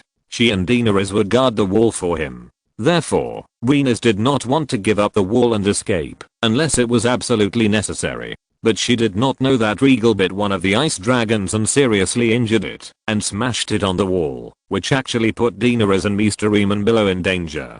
Quick, hide in the castle. The rubble above their heads rolled down, and the situation was extremely critical. The guards dragged Mysteryman and the pregnant little queen to flee towards the king's tower, which was the closest fortress to everyone. However, it was too late. The speed at which the rubble fell was too fast. Bang, bang, bang. The scattered stones above their heads fell from hundreds of meters in the air and hit the ground like missiles, creating small pits. They smashed the stables nearby, and the war horses inside were frightened and neighed, and also smashed the heads of the guards. In an instant, several unlucky guards were unable to dodge, and were knocked to the ground by the stones falling from the sky. Because the long night suddenly fell, Viserys had been thinking about resisting the invasion of the White Walkers. He did not expect to withdraw the unsullied guards from King's Landing to protect the safety of Rhaenys and Daenerys. This was his negligence. These guards were not elite royal guards, but temporary northern soldiers, so they were not very professional.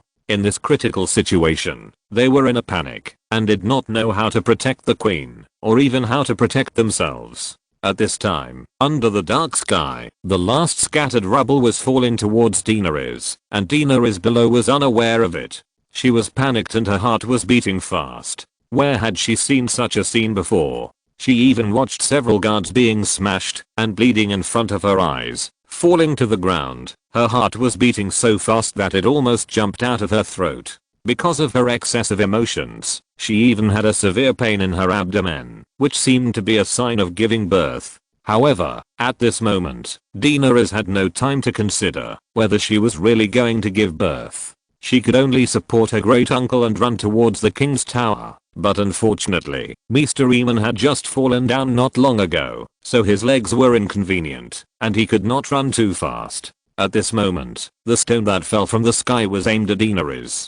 A northern guard saw it and shuddered, then rushed towards Daenerys, shouting loudly, "Get out of the way." The situation was so critical that the guard even forgot that Daenerys was pregnant and had difficulty moving, and didn't even bother to add any honorifics, and wanted to rush over and push the queen away.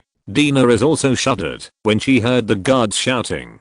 Although she didn't turn her head and didn't see the stone, she instinctively sensed the danger. However, I don't know if it was because of her pregnancy, coupled with nervousness, panic, and severe abdominal contraction and pain. Even though she sensed the danger, she couldn't react at all. She stood there like a fool, not knowing what she should do, or even which direction to dodge. But at this critical moment, the old man supported by Daenerys opened his white blind eyes. Although he could not see the outside world, Mr. Eamon was unusually calm at this time. His lips trembled slightly, and his white blind eyes kept turning, tightly grasping Daenerys' palm, as if he really saw the coming of this danger. Then Mr. Eamon did not know where he got the strength from. He silently pushed his great-granddaughter away, and pushed Daenerys out of danger.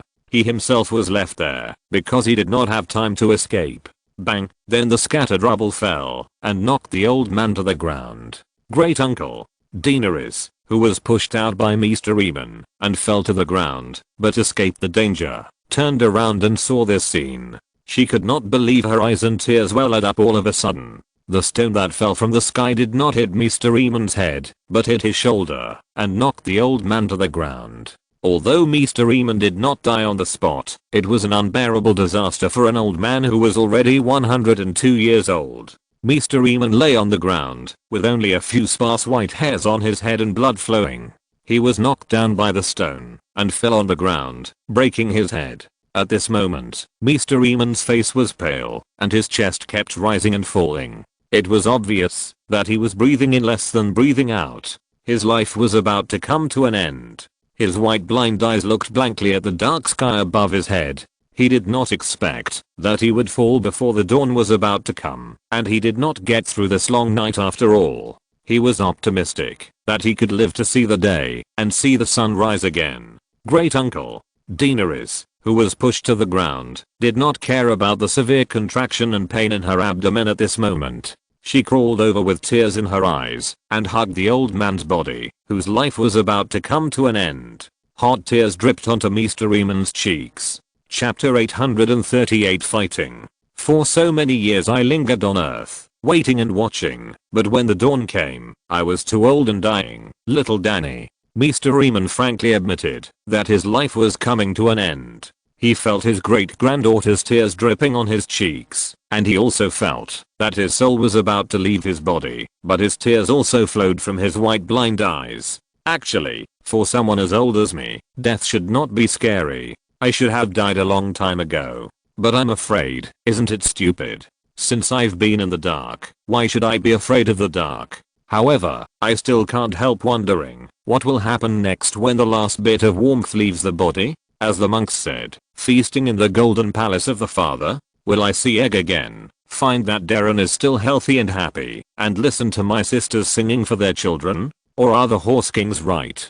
Will I ride a flaming fire horse and gallop through the night sky forever? Or do I have to return to this sad world? But who can say for sure? Who has crossed the wall of death and witnessed the truth? Only those whites know what they are, and we know. Little Danny. Mr. Eamon's voice slowly weakened until the unfinished words were swallowed back into his throat. He wanted to tell his great-granddaughter that the long night will eventually pass and humans can defeat the darkness, but he couldn't finish the last sentence. Mr. Eamon, he is Prince Aemon Targaryen, who should have been the king, but he gave the throne to his younger brother. Perhaps if he had taken over the crown of the Great Council, a series of events would not have happened later, and the Targaryen family would not have lost the Iron Throne. Now his magnificent life has finally come to an end. His flame is extinguished, and his watch until death ends. Daenerys has already cried into a tearful person at this moment, and the pain in her lower abdomen has become more severe. Your Majesty, Your Majesty. Daenerys' maiden guard helped her up. It was not until then that they realized that Daenerys' face was pale. She covered her abdomen with one hand, and her body was shaking slightly. The experienced maid reacted instantly and shouted to the guards around her. Quickly find the midwife. Her Majesty is about to give birth. The northern guards were also shuddering when they heard the maid's words. Only then did they realize what happened and hurried to the other side. Because Daenerys was pregnant, an experienced midwife had been kept in the Black Castle long ago and was on standby at any time. She finally came in handy at this time. Daenerys' face was pale and her body was still shaking. She knew that she had just been stimulated and was about to give birth, but she still endured the pain and looked at the body of Mr. Eamon and then ordered her great uncle to be buried first. take me to the place where the glass candles are stored. I want to tell Viserys about the attack. Although Daenerys was weak, she still spoke decisively. She asked to give birth in the room where the glass candles were stored. No matter what, she had to tell Viserys what happened here first. This was the most important thing. As for the pain in her abdomen, she could still bear it. Her maids naturally did not dare to object, so they helped the little queen walk towards the room where the glass candles were stored. On the other side, the fierce battle in the sky continued. One of the ice dragons was bitten by Regal and its wings were severely damaged. It was unable to continue flying and fell from the sky to the Great Wall. However, it then fell from the Great Wall with its wings flapping violently and landed on the ground outside the Great Wall with great difficulty, making a huge roar. The earth trembled and the dust and snowflakes were surging. The ice dragon let out a sharp hiss, and the King of Winter riding behind it was also thrown off and fell to the ground. Rhaenys and Regal would naturally not miss this opportunity to beat the fallen dog. They took advantage of the victory to pursue the bronze dragon. Although there were some bruises on its body, it still swooped down from the sky, ready to end the life of the ice dragon. At this time, a sharp and painful hiss of a dragon suddenly came from the sky again. This time it was Viserion. Because there was no dragon rider fighting side by side, the dragon's will to fight was not so firm. The ice dragon has now become an undead dragon. It is not afraid of death or pain. Viserion is naturally not its opponent. Viserion had just been able to hold on with Daenerys' encouragement, but at this moment Daenerys was in labor prematurely and could not take care of herself, so she naturally could not care about the situation in the sky. Therefore, Viserion's will to fight declined again and again, and his body was also covered with wounds. Dragon blood kept falling from mid-air.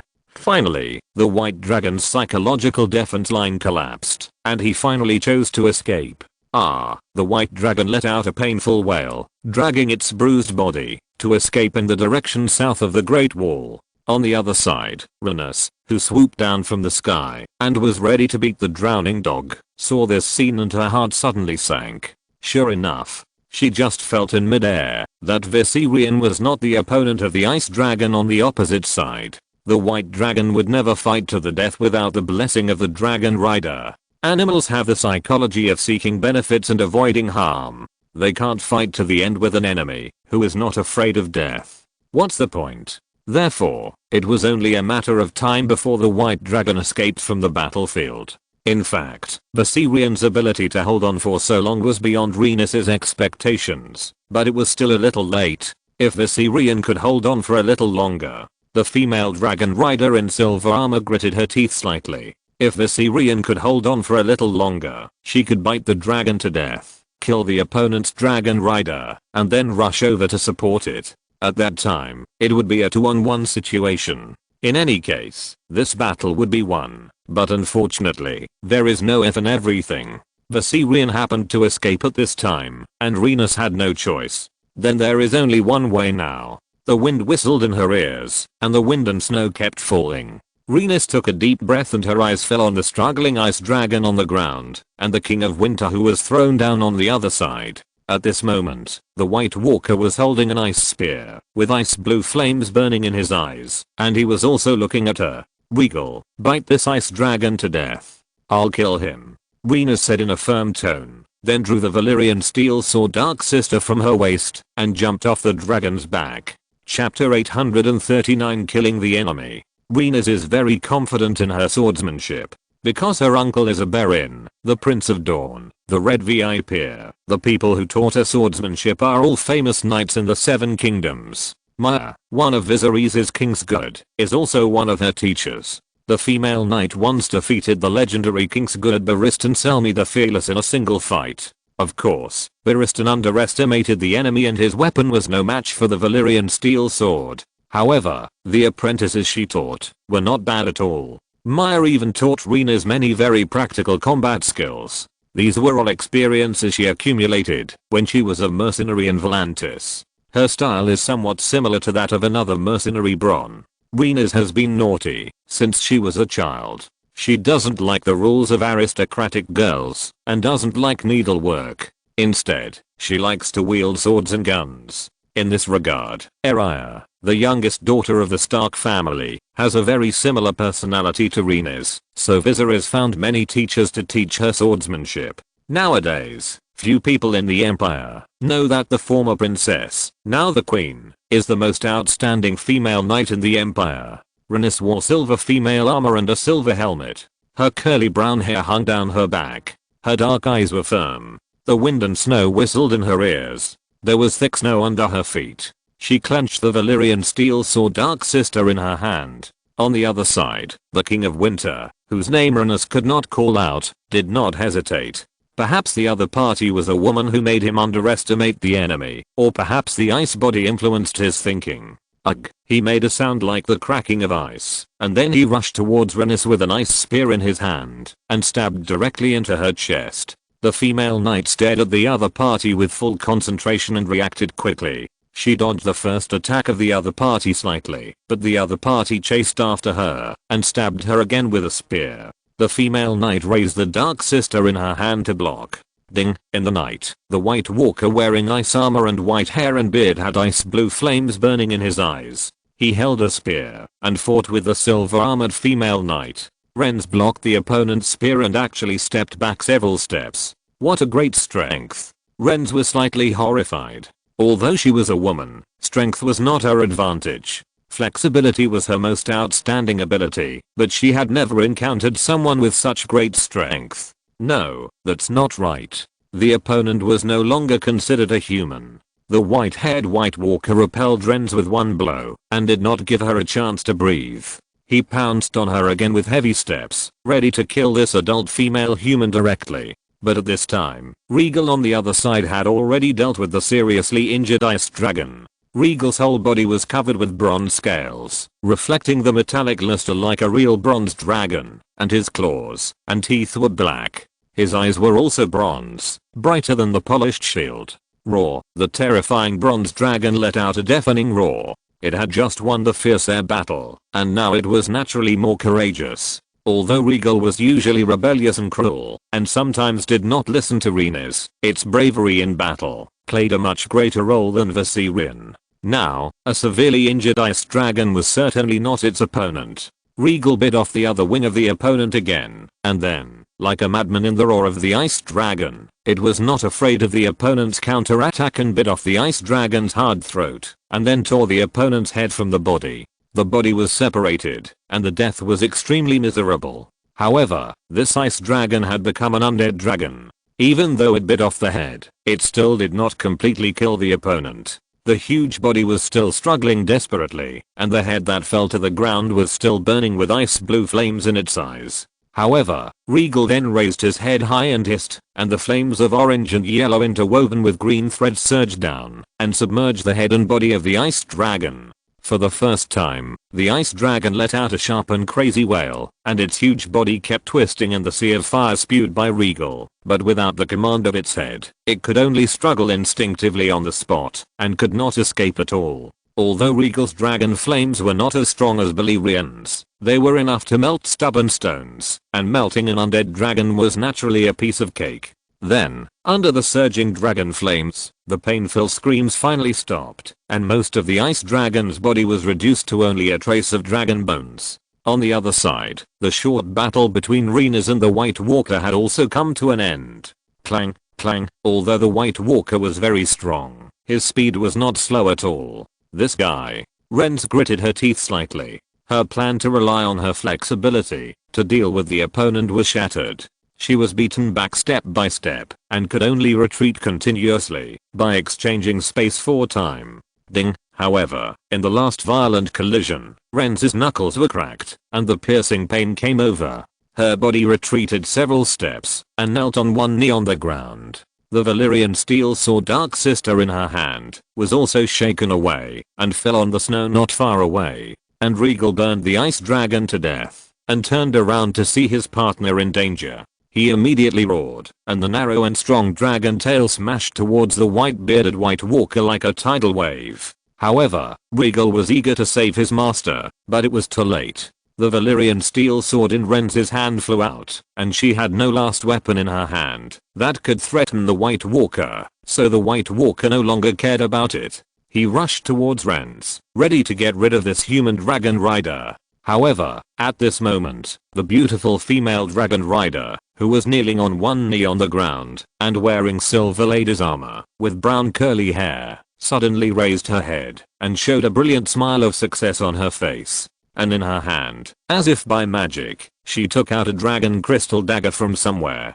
Venus, you throw the stone really accurately. Many years ago, on the banks of the Upper Rhine River outside the city of Vandalus. At that time, Venus, who was naughty and mischievous like a tomboy, brought Daenerys to play outside the city. She looked at the ripples in the water and showed a proud expression on her face. At that time, Venus was interested in the boys' games and was also a master herself. However, now, the white-haired White Walker pounced on the silver-armored female knight without any defense. The distance between the two was very close, but the female knight suddenly took out a dragon crystal dagger and threw it out. The ice blue flames burning in the eyes of this White Walker trembled, and he let out a sharp whistle. The ice spear in his hand seemed to want to push away the flying dragon crystal dagger, but he was a step too late. The dragon crystal dagger stuck close to the gap where he swung the ice spear and went straight into his throat. Caca, the dragon crystal dagger pierced into the throat of the White Walker, making a sound like a sharp piece of metal piercing into the ice, but for the White Walker it was like a blazing flame injected into the ice.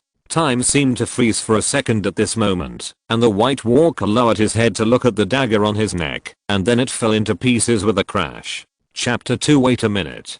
Chapter 840 Aemon Targaryen. In the sky, another ice dragon repelled the white dragon Viserion, but it was also covered with wounds. It wanted to turn around and cooperate with its companions to attack the other fire dragon Regal after repelling Viserion, but it was too late.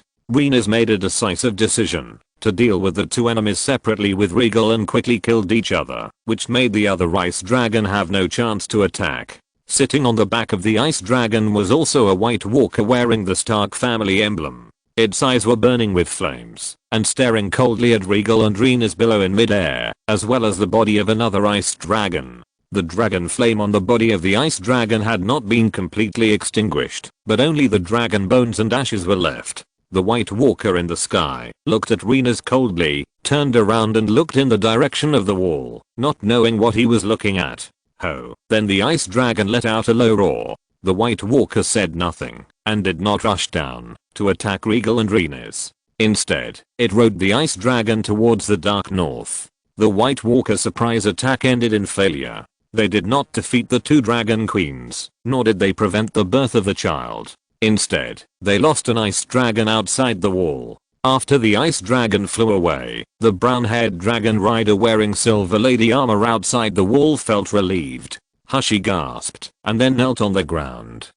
Then she lay in the wind and snow in a big litter shape, not wanting to move. Rhaenys defeated the two ice dragons and won the battle, while on the other side, Daenerys, who was pregnant and about to give birth, was in danger. Because the date of delivery was approaching, Daenerys' condition was already very unstable. However, she was suddenly attacked and encountered a huge crisis. She was almost hit by the rubble falling from the sky. If it weren't for her great uncle, Mr. Aemon, who suddenly pushed her away, Daenerys might be the unlucky one. At that time, even if Daenerys could survive, the child in her belly would definitely not be saved. Therefore, under such stimulation from many parties, coupled with Daenerys' own unstable condition, her child was born under such circumstances.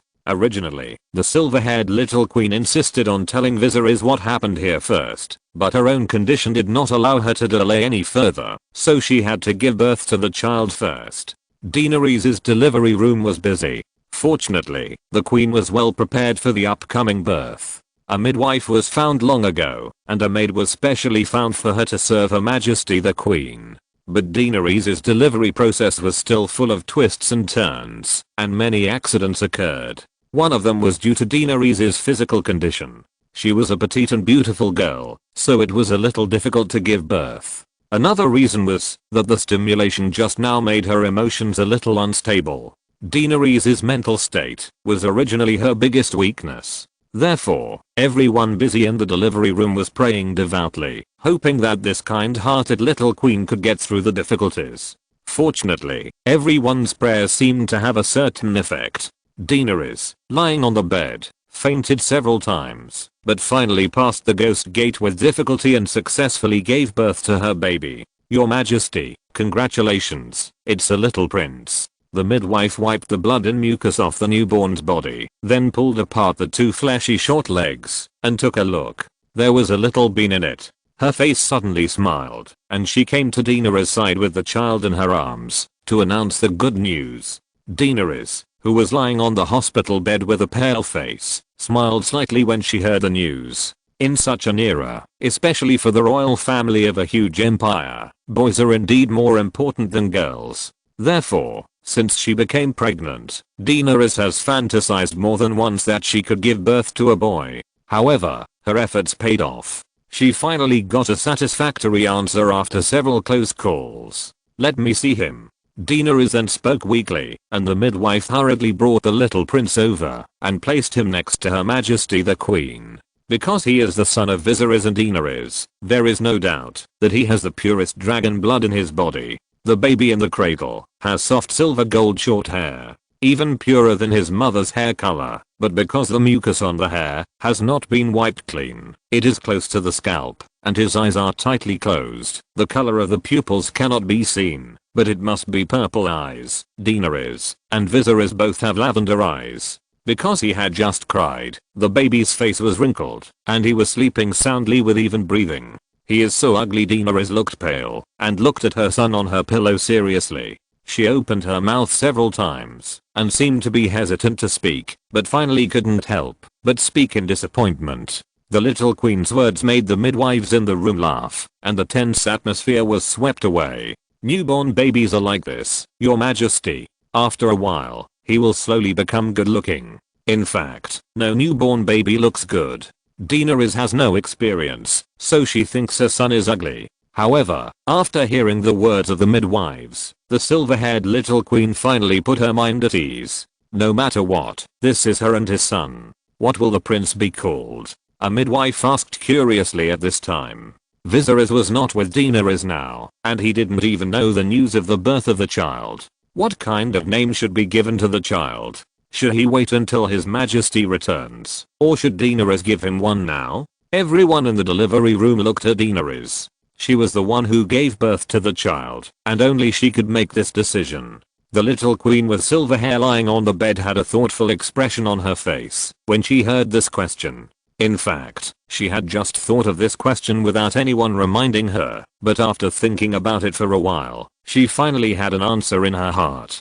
Daenerys was different from Viserys. The culture she lived in had always been influenced by this world, so she would not give the child some wild names like Viserys. Aemon. His name is Aemon Targaryen. Daenerys then spoke. In this world, calling your children by the same name as your elders is not an act of disrespect, but rather an expression of respect, expressing the hope that your children will possess the same qualities as an ancestor or elder.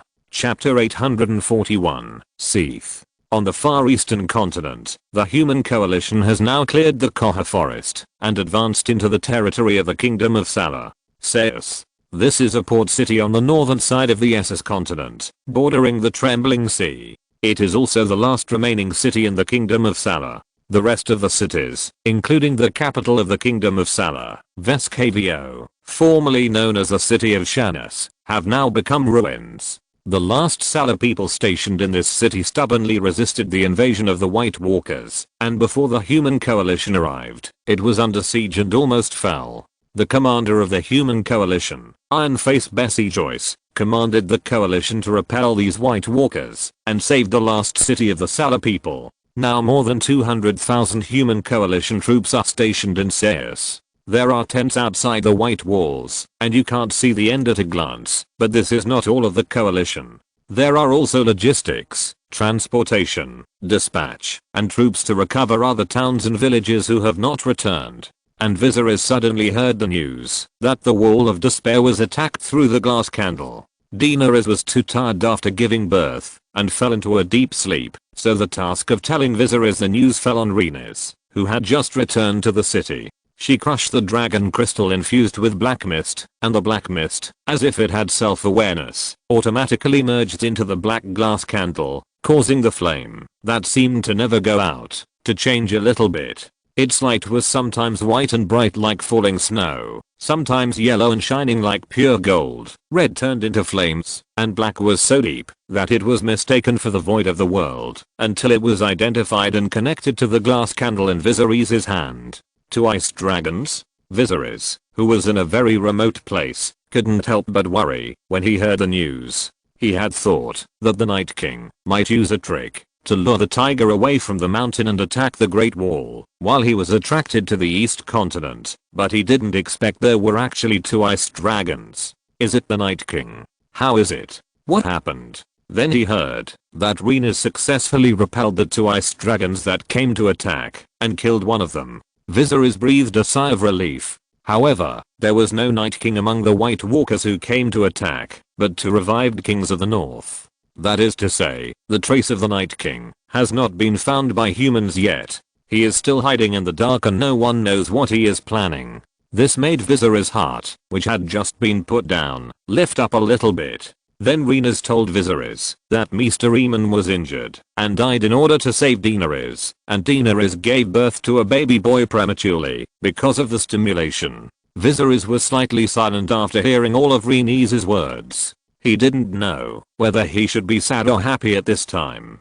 Daenerys successfully gave birth to a child, and he should be happy, but the death of that elder with noble character and worthy of respect from everyone made him unhappy. He intended to collect the soul for Mr. Aemon and send him to reincarnation.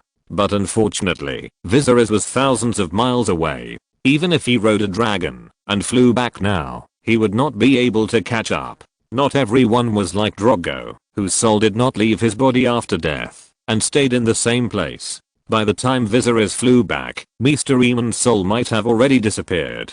Give Mr. Aemon a proper burial. Viserys sat in the room where the glass candles were stored. He was silent for a moment and then spoke. Daenerys has already done this. On the other side, Rhaenys, who was staying at the wall, curiously looked at the projected picture through the flame of the glass candle. Her husband was sitting in it, as if she could touch it with just a stretch of her hand, but Rhaenys stretched out her hand and only touched a ball of air. Nothing. How magical. Rhaenys was a little surprised. Daenerys had ordered the body of Mr. Aemon to be buried with honor, but now the situation was special and the cold wind of winter had already blown, so they had to use a big fire to bid farewell to him, and then collect the ashes and build a mausoleum outside the Black Castle to commemorate this venerable Mr. That's good. Viserys was relieved to hear that the funeral of his great-grandfather had been properly arranged, and then he asked about his son. Aemon Targaryen? It's a good name. Mr. Aemon was a man of noble character and admirable, not to mention that he pushed Daenerys away at the last moment to save her and the child's life, so it was natural for Daenerys to name her child Aemon, hoping that little Aemon would not live up to the glory of this name. After all, for the Targaryen family, the name Aegon had been overused. It's a pity that I can't go back to see you now. Then Viserys hesitated for a moment, shook his head and spoke. Sorry, Rhaenys. Tell Dany for me. He had just been tempted to return to Westeros, but eventually gave up the idea. After all, the long night still shrouded this world, and the scene Viserys saw here in Essos was very shocking. If the problem of the long night cannot be solved as soon as possible, the consequences will be disastrous.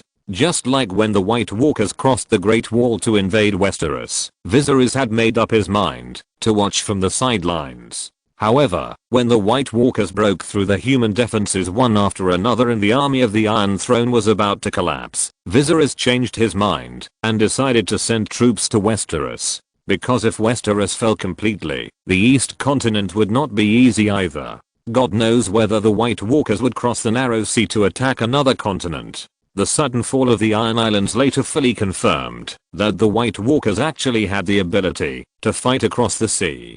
Although the situation is reversed now, the situation is very similar. After Viserys regained the Iron Throne, the base camp did move from Pentos to King's Landing. However, if the East Continent is completely occupied, the situation will be even more dangerous than the collapse of the Seven Kingdoms. Westeros will not become a paradise, but the final graveyard of mankind.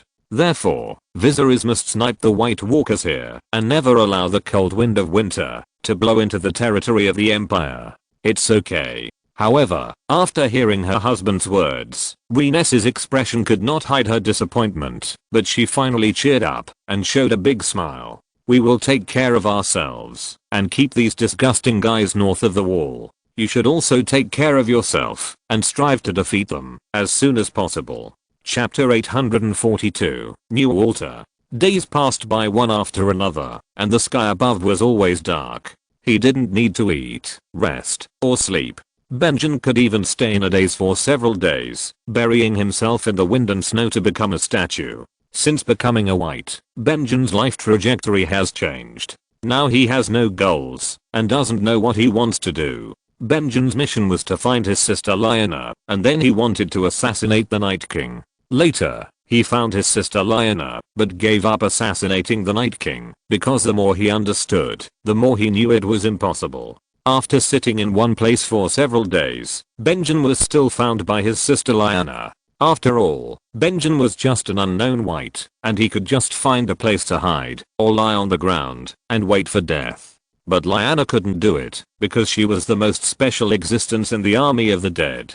She was a White Walker. Now she was under the command of her ancestor, the famous King of Winter, Theon, and continued to expand the territory in the New World, slaughtering local humans, and turning them into a member of the rolling army of the dead. During this period, Lyanna was also secretly collecting intelligence, while fighting east and west, and she roughly knew where she and others were now. This is indeed a piece of land that has no records in the known world. They are located at the other end of the world, connected to the land of eternal winter like Westeros. Strictly speaking, this unknown world and Westeros are on the same continent, and you can walk to Westeros from this new world, but because the land of eternal winter and the White Wasteland are separated, the two civilizations have never had any communication for so many years, and they don't know that there is another civilization outside the ice field.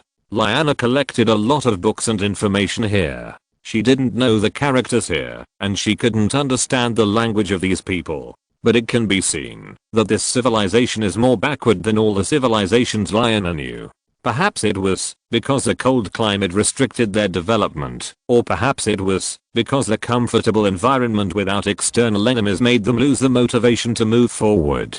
The civilization here built half igloos on the ice, and only maintained in the form of tribes, and even the form of kingdoms had not appeared. But now the warriors of these ice tribes have become part of the army of the dead, and started to fight for the Night King. At first, Lyanna and Benjen didn't know what the Night King was looking for in this strange new world, when he asked the legendary Winter King Hungry Wolf Theon Stark, who was good at fighting, to command the army of the dead. But then when Hungry Wolf Theon commanded the army of the dead to break through many tribes and towns of these ice people, the answer was found. Theon the Hungry Wolf gave all the White Walkers a task, asking them to collect an oily black stone. These ice people have preserved a lot of this magical black stone, and even Lyanna found a few pieces. This black stone is definitely not a good thing.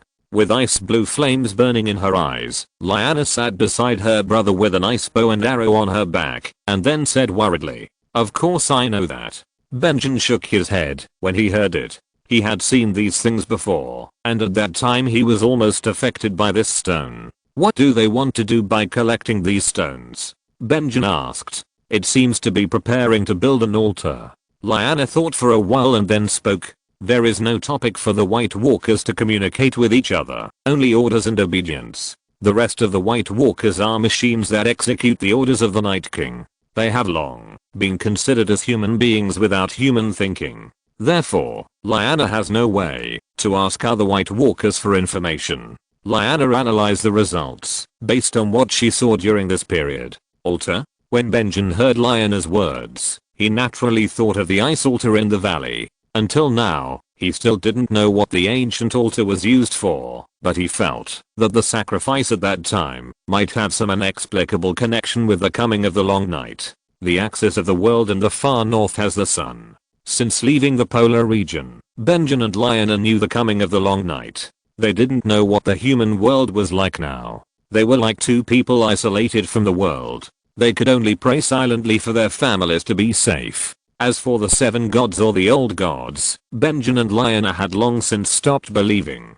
If the gods really existed, how could they allow the world to fall into the long night? Lyanna, can we stop the construction of this altar? The man in the tattered black cloak thought for a moment and asked. Lyanna, who was pale and still beautiful, just shook her head.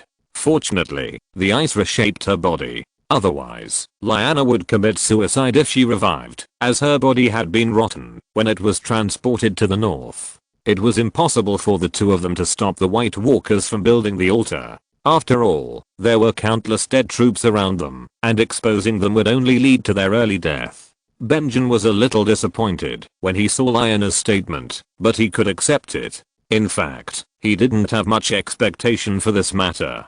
Just take it as it comes. It will always get better. Maybe we can return to Westeros someday. I just hope Edda doesn't kill us with a sword when he sees us. Benjen joked, and Lyanna smiled slightly. She also wanted to see Robb, Sansa, Arya, and Brandon mentioned by Benjen, and of course, her son Jon, now called Jon Snow. But dreams are always beautiful, but reality is cruel. Lyanna just smiled, and then restrained her smile again. The same was true for Benjen.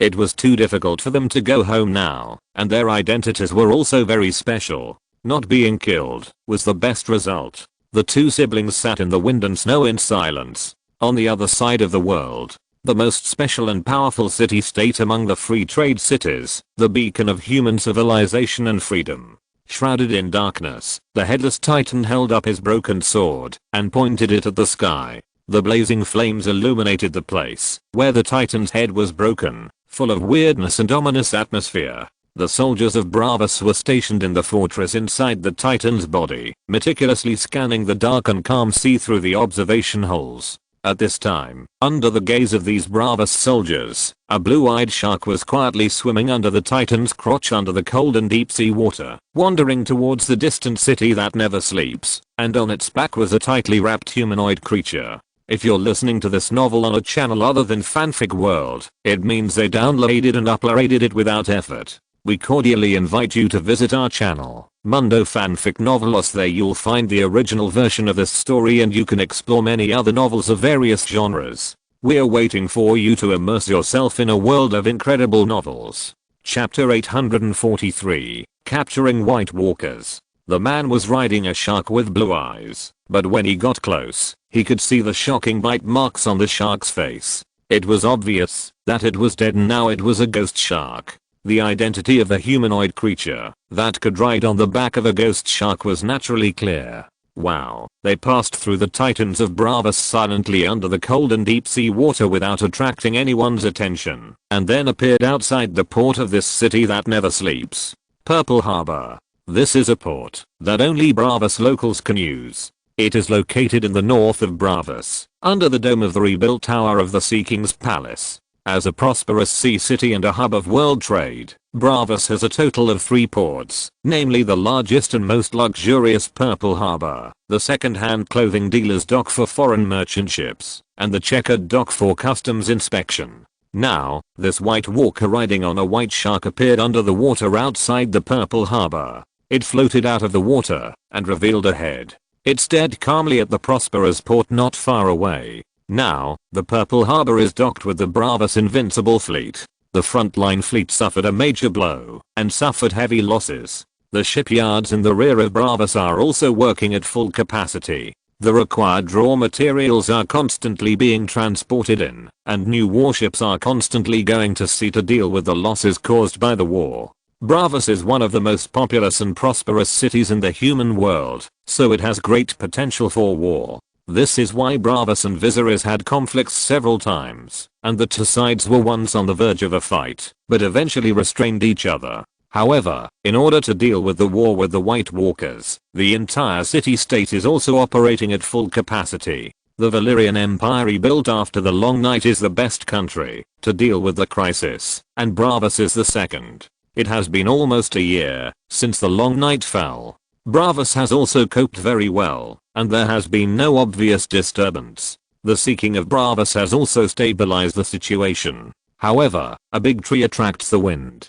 Bravos has become a pearl in the human world in the dark environment of the Long Night, and has also attracted the attention of the White Walkers. There seems to be something on the sea over there. Someone on the patrol ship in the inner sea of Bravos seemed to see something from a distance, but then rubbed his eyes and looked carefully, only to see pieces of ripples spreading, and nothing else. It's just a fish, or some seabird flew away. The companion also saw the scattered ripples, and then shrugged his shoulders and said indifferently, he didn't take it seriously. If a fish was worth paying attention to, then they would be too busy. That's right. After hearing his companion's words, the Bravos soldier also felt that it made sense, nodded without saying anything more, turned his eyes to other places, and was about to continue rowing the boat to patrol the sea. However, at this moment, the sound of fierce fighting suddenly came from the waters they had just noticed, and then there was even a foul-smelling crimson blood coming out. What's going on? The patrolling soldiers on the boat were horrified, and quickly tightened their weapons. However, after a while, a head popped out from under the water again. It was a half a man, half fish monster with scalloped eyes and no hair. He was staring at them coldly. His mouth was full of sharp teeth, and there was even remnant flesh in the gaps. Crash. Then, more than a dozen similar heads popped out from all around the Bravos patrol boat, surrounding the boat, and frightening the soldiers on the boat. They almost fainted until the head that first emerged from the water spoke. Take me to sea you're seeking. Victarion's voice was hoarse, and then a sign representing the royal family of the Valyrian Empire was thrown out from under the water. White walkers actually appeared in Bravos. What do they want to do? Far away at the forefront of the human coalition, Viserys of the city of Cease in the kingdom of Salar received the message brought to him by Victarion, and his brows were slightly furrowed. Since learning that the ocean had also fallen, and countless marine creatures had become whites, Viserys asked Tyrion to send out the deep divers stationed outside Blackwater Bay through glass candles. Qyburn injected infected blood, and used some drugs, to help the recipients stabilize the fluctuations, and finally transformed them into low-profile deep divers. Although they are not as powerful as real deep divers, they also have the ability to fight, and can help the coalition control the world under the sea. Viserys did not think that the deep divers could provide any help for this war. He funded Qyburn's research, only based on the possibility of creating a magic warrior in the future. But he did not expect that this deep divers led by a Victarion would actually come in handy. On their first expedition, they successfully captured a White Walker in Bravos. The White Walker could not swim, so when the white shark it rode was killed by the deep one, it was left to be slaughtered. Bravos has the mining rights of Dragonstein's dragon crystal. They are an important manufacturer of the coalition's weapons, so there are still a lot of dragon crystals stored in Bravos. Victarion found the Sea King and asked them to cast a chain with dragon crystal overnight, and then imprisoned the captured White Walker. At the beginning, this White Walker, the only White Walker captured alive in the human world, was still very irritable and kept trying to break free. Because any metal can be easily broken by them, Victarion, who knew the characteristics of the White Walker, did not hesitate and directly made a chain with dragon crystal. After several unsuccessful attempts, this unfortunate White Walker became honest, and a pair of eyes burning with ice blue flames looked at Victarion quietly, and no one knew what he was thinking. Perhaps he was curious about where humans found such a monster. It is of course an exciting and happy event that the human coalition unexpectedly captured a White Walker alive. Although humans have fought against White Walkers many times since the last winter, many White Walkers have been killed, and even more humans have died. In these processes, humans are constantly learning and understanding this mysterious enemy, but it is still far from enough. But this time, successfully capturing a White Walker alive may help humans unlock many secrets about the White Walkers. Chapter 2 Wait a minute. Chapter 844, Battle of Genesee. The White Walkers may attack Bravos. Combining all the known information, the young man with silver gold hair frowned slightly and finally came up with such a guess. May I ask how your majesty got this information? Our people are still in dire straits. After Viserys spoke, the representatives of the Kingdom of Salar and the Kingdom of Obba were timid and dared not speak, but the only remaining representative of the Tree People stood up with red eyes and asked. He urgently hoped that the coalition forces could recapture the homeland of Ivor Velen as soon as possible and avenge his people. However, Viserys suspected that the White Walkers were about to attack Bravos and wanted to temporarily stop in cease, which was absolutely unacceptable to the representatives of the Tree People. Although the representatives of other city-states did not speak, they also looked at Viserys with the same eyes. After all, this was just a guess of Viserys. If the coalition army stopped the counterattack because of a guess, it would be a bit unreasonable. In the all-out war between humans and White Walkers, humans have passed the initial passive defense stage and turned to the counterattack stage. The human coalition has been advancing triumphantly and has recovered a large area of lost land. Although the main force of the White Walkers has not yet appeared, the opponent's activity space has been fully compressed. It is only a matter of time before a decisive battle breaks out. The White Walkers will not fly away with wings, right? Viserys saw the statements of the crowd and fell into deep thought. He is not a dictator. In fact, he is not very firm in his judgment. The main force of the army of the dead has not appeared yet, and there is no trace of the Night King and the ice dragon he rides. This matter has always been a concern of Viserys. Therefore, when Victarion told Viserys the news through the connection between the Black Fog, he had some doubts that the next target of the White Walkers was Bravos. However, Viserys has ordered all human city-states to build a large number of giant crossbows and equip them with dragon crystal crossbow arrows. If the Night King wants to follow the way of the surprise attack on Iban Island to capture Bravos, it is not so easy. However, when Viserys was hesitant, a Dothraki cavalryman who was sent out for patrol suddenly came in and said loudly that they claimed to have found the traces of the main force of the dead army. The grassland warriors under Khal Drogo have always been the most elite scouts in the human coalition. They are skilled in archery and horse riding, have strong individual combat capabilities, and come and go like the wind. Therefore, after the coalition was stationed in Saeus, they frequently sent scouts to search for the enemy's traces in the distance. A tribe led by Casca left Saeus to the east of the Old Kingdom and found traces of the dead army in a place called Vezas Jahakali, city of disease in Dothraki. They were like shadows wrapped in white fog and were moving silently towards the west. The Cass under Mengo Khal discovered the army of the dead, and the other side also discovered them. Then the group of dead people began to chase them frantically until they paid a heavy price to get rid of the other side. However, since the traces of the army of the dead were found, the previous argument was meaningless, and the next thing to do was also clear at a glance: find them and then defeat them to save the fate of the whole world. Since a large army of dead ghosts has been discovered, then destroy them. When Viserys heard the news reported by the Dothraki scouts, his brows relaxed slightly, but he then asked another question. Then have you seen the ice dragon? Now that all humans have united, there are no conflicts between races, and they help each other to overcome difficulties. Viserys sat on a chair in the center, and Mengo Khal of the Dothraki sat on the side seat to his left. The horse scouts who came to report respectfully called Viserys the dragon-riding Khal in Dothraki, and then said frankly that they did not see any traces of the ice dragon. If the ice dragon was there, perhaps none of them could escape.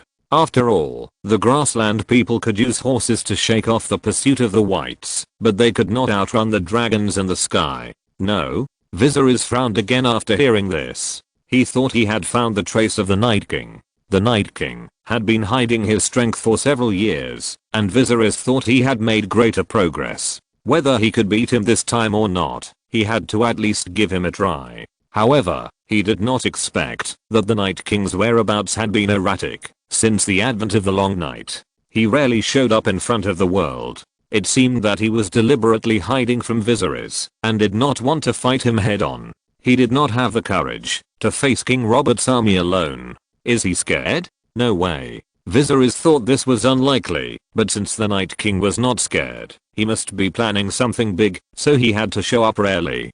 Big deal? The territory of the Kingdom of Ancient Salal is very large. From the place where the coalition forces are stationed, Saeus, to the east to fight against the main force of the dead army, it needs to cross the entire territory of the Kingdom of Ancient Salal. The Dothraki first discovered the dead army in a place called Vezas Jahakali, the city of disease. This is actually the ruins of a city left by the Kingdom of Ancient Salal, called Salosi.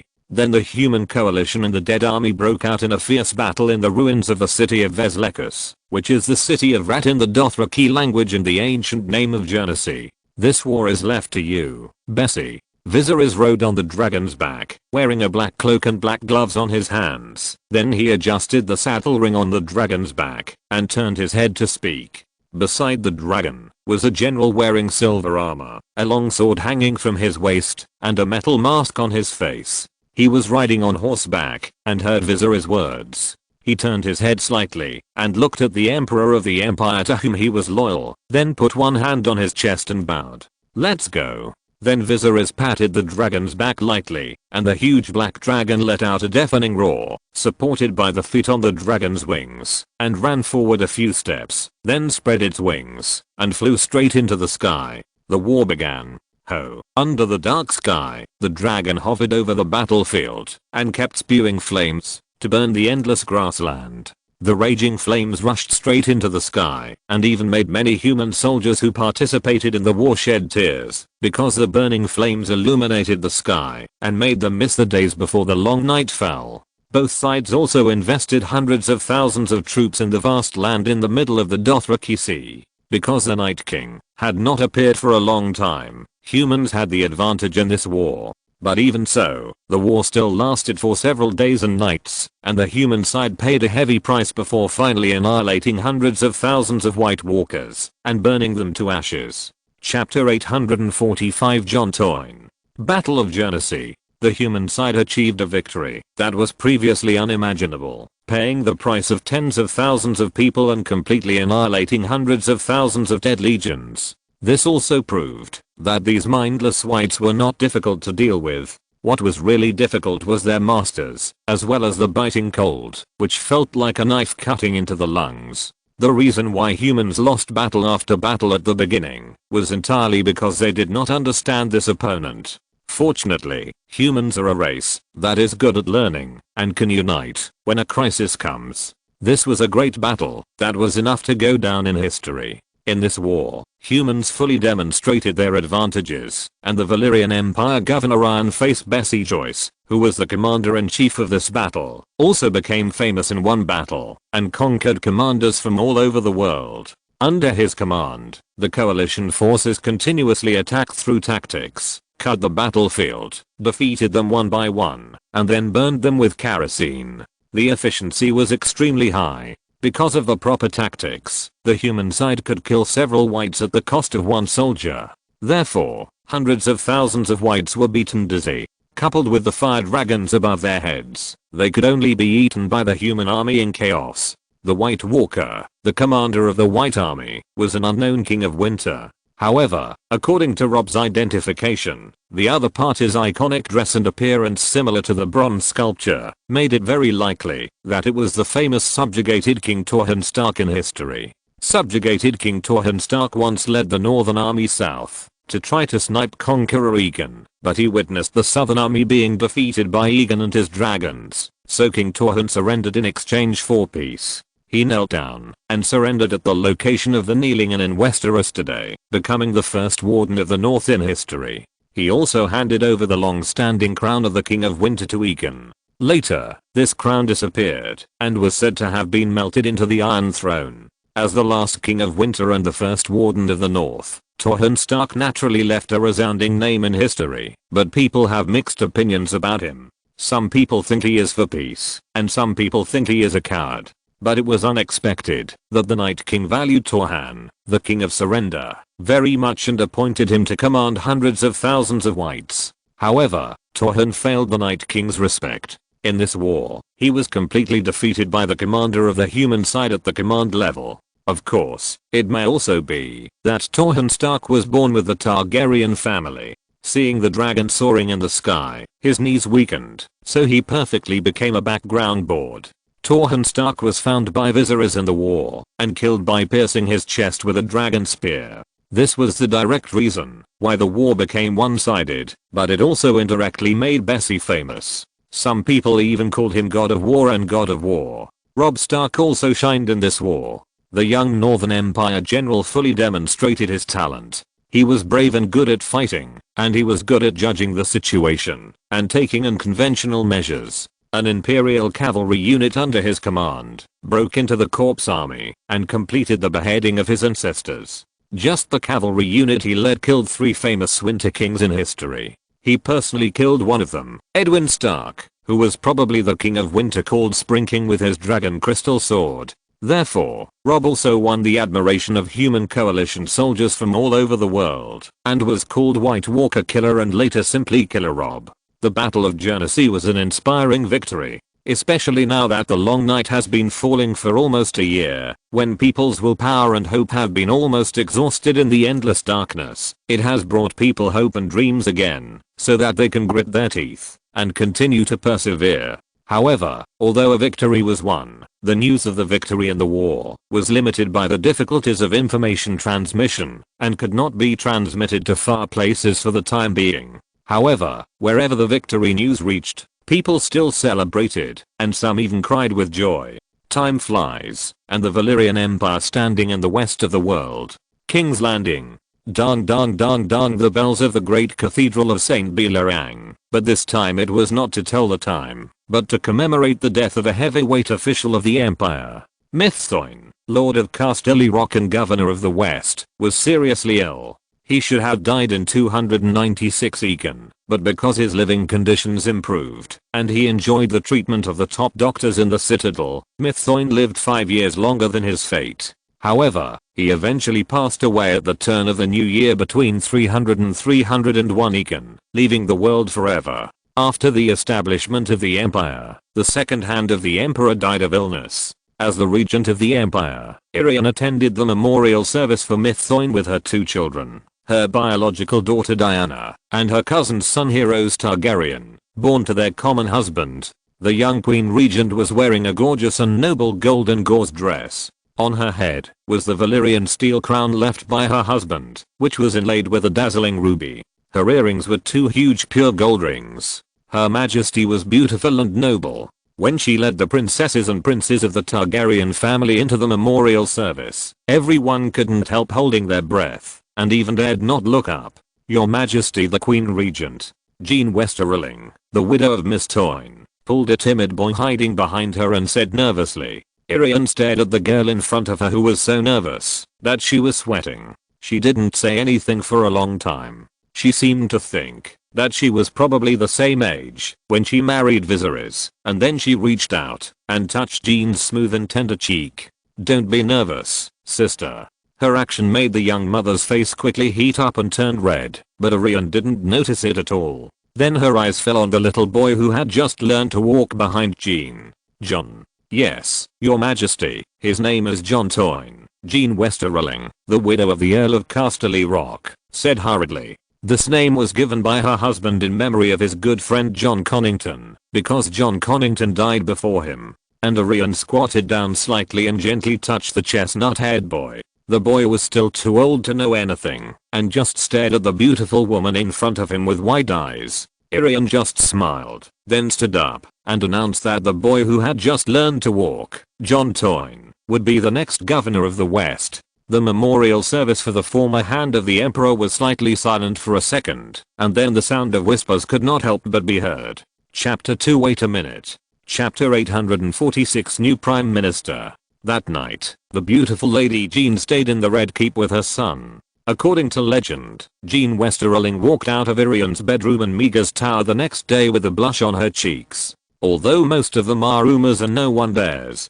to claim to have seen it with their own eyes, the saying that the Queen of the Empire is bisexual seems to have been confirmed, because there has been a rumor in King's Landing that the relationship between Prince Oberyn's illegitimate daughters, the Sand Snake sisters, and the Queen goes beyond friendship. However, these rumors have never spread widely because the Ministry of Internal Affairs, a loyal lackey of the Targaryen royal family, has been constantly eliminating these voices. They never follow the rules in doing things and can arrest people with or without evidence. There were rumors that Willis Tyrrell would become the next prime minister sooner or later because his sister Marguerite Tyrrell, the Little Rose, had been Viserys' lover for a long time and was even called the Fake Queen and the Rose Queen. It is said that Irian was very unhappy after hearing this, but the Iron Throne did not make any moves on the surface. The Ministry of Internal Affairs, the lackeys of the Iron Throne, began to act secretly at this time.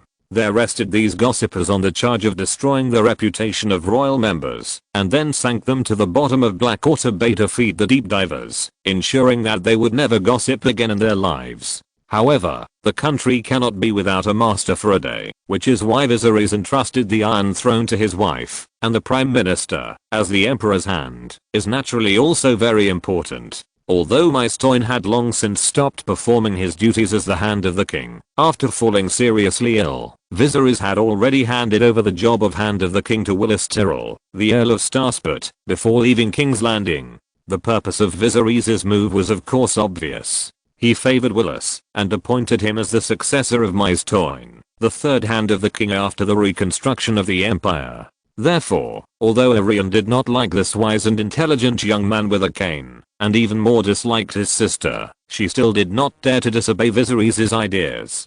The day after Mysthoin's death, Aerion handed the Medal of the Emperor's Hand to Willis Tyrrell in the name of Emperor Viserys I. Although Willis knew the result very well, he could not help but feel a little excited when he took the Golden Medal of the Emperor's Hand from Tyrion. Since the end of the Second War of Conquest, the Tyrrell family suffered after the Battle of Star Shuttle. He personally commanded the battle, but almost lost the whole army. His father Mace, his second brother Garland, and his younger brother Loras all died on the battlefield. This made Willis suffer a huge blow for a time, and even wanted to commit suicide. However, although he gave up the idea of suicide in the end, he always felt that it was his incompetence that killed his father and two brothers. Later, for the survival of the family, Willis surrendered on behalf of the Tyrrell family and persuaded the defenders of Highgarden to lay down their arms and surrender, but the Tyrrell family was still confiscated of Highgarden and was driven to Star Shuttle to recuperate.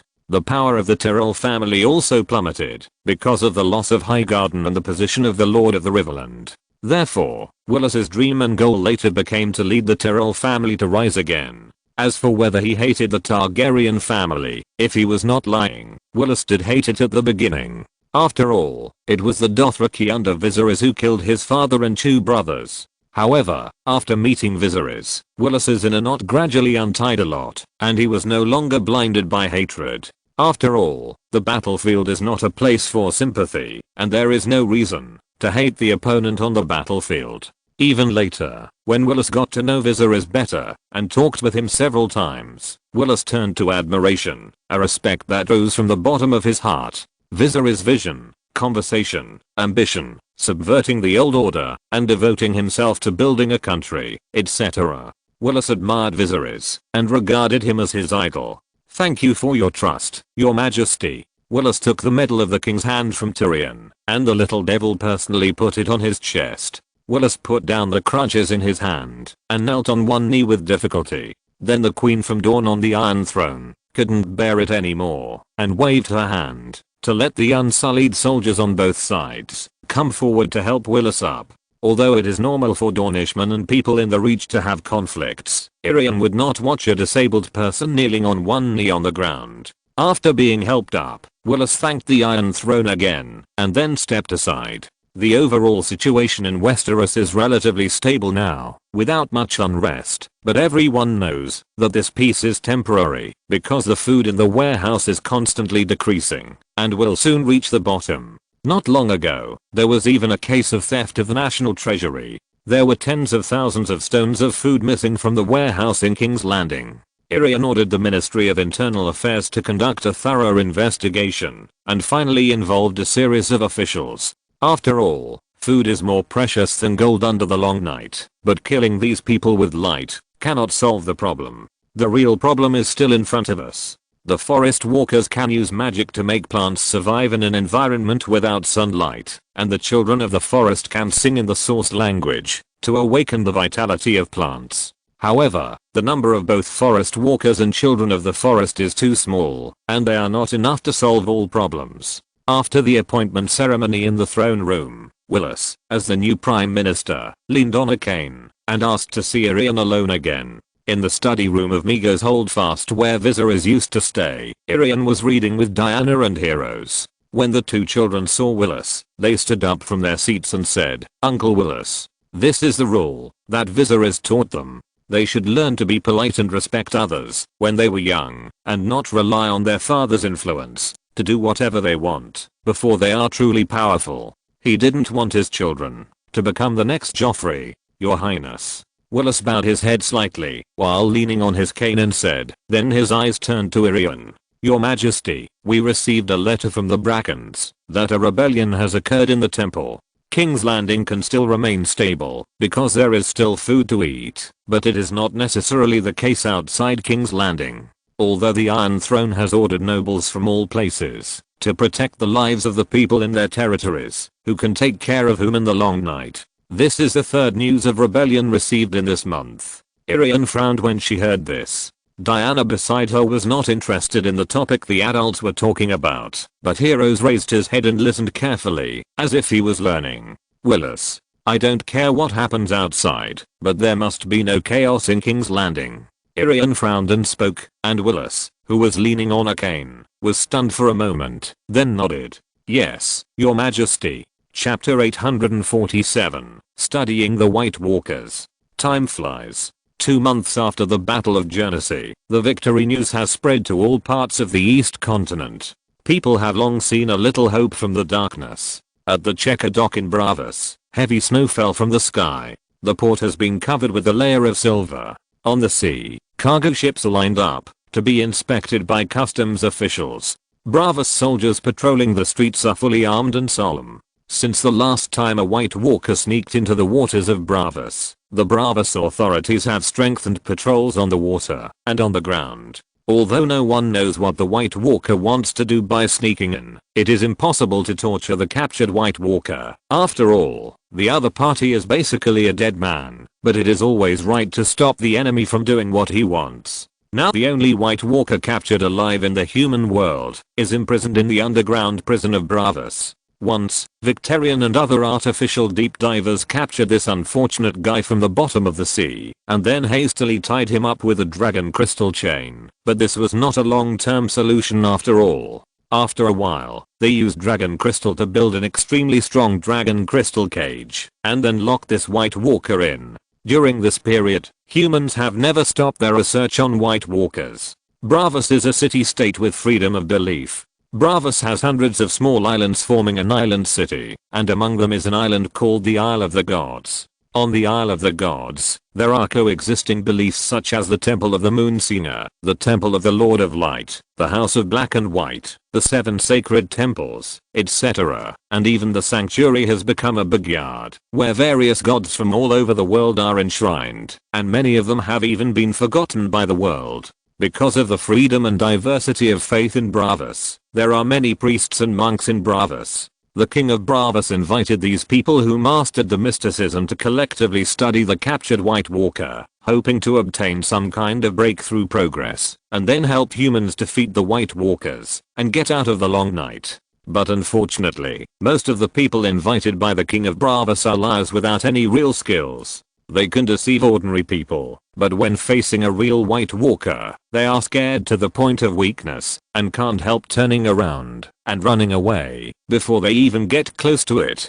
However, although most of these people are liars, there are still a small number of people who do have special skills. For example, in a brothel called Happy Pier in Bravos City, there is a prostitute named Inna, who is a hidden witch, as well as the high priest of the Moonsinger Temple, the priest of the Red God cult, Madame Melisande, the vice president of the Valyrian Imperial Seminary, and Dr. Marwyn, the Imperial Grand Maester who owns the Valyrian steel chain ring, etc. When these people heard that Bravos was holding the only White Walker in the human world, they came from all over the world. They studied this White Walker. Makoro used the spell of the Red God to ignite the flame, to melt the White Walker, but he was powerless. The high priest of the Moonsingers, a pale-haired lady, tried to purify the other party with the blessing of the Moonsingers, but the White Walker also looked at her calmly, with no joy or sadness, no sarcasm, no fear, as if he was looking at a dead object, a table, or a water cup.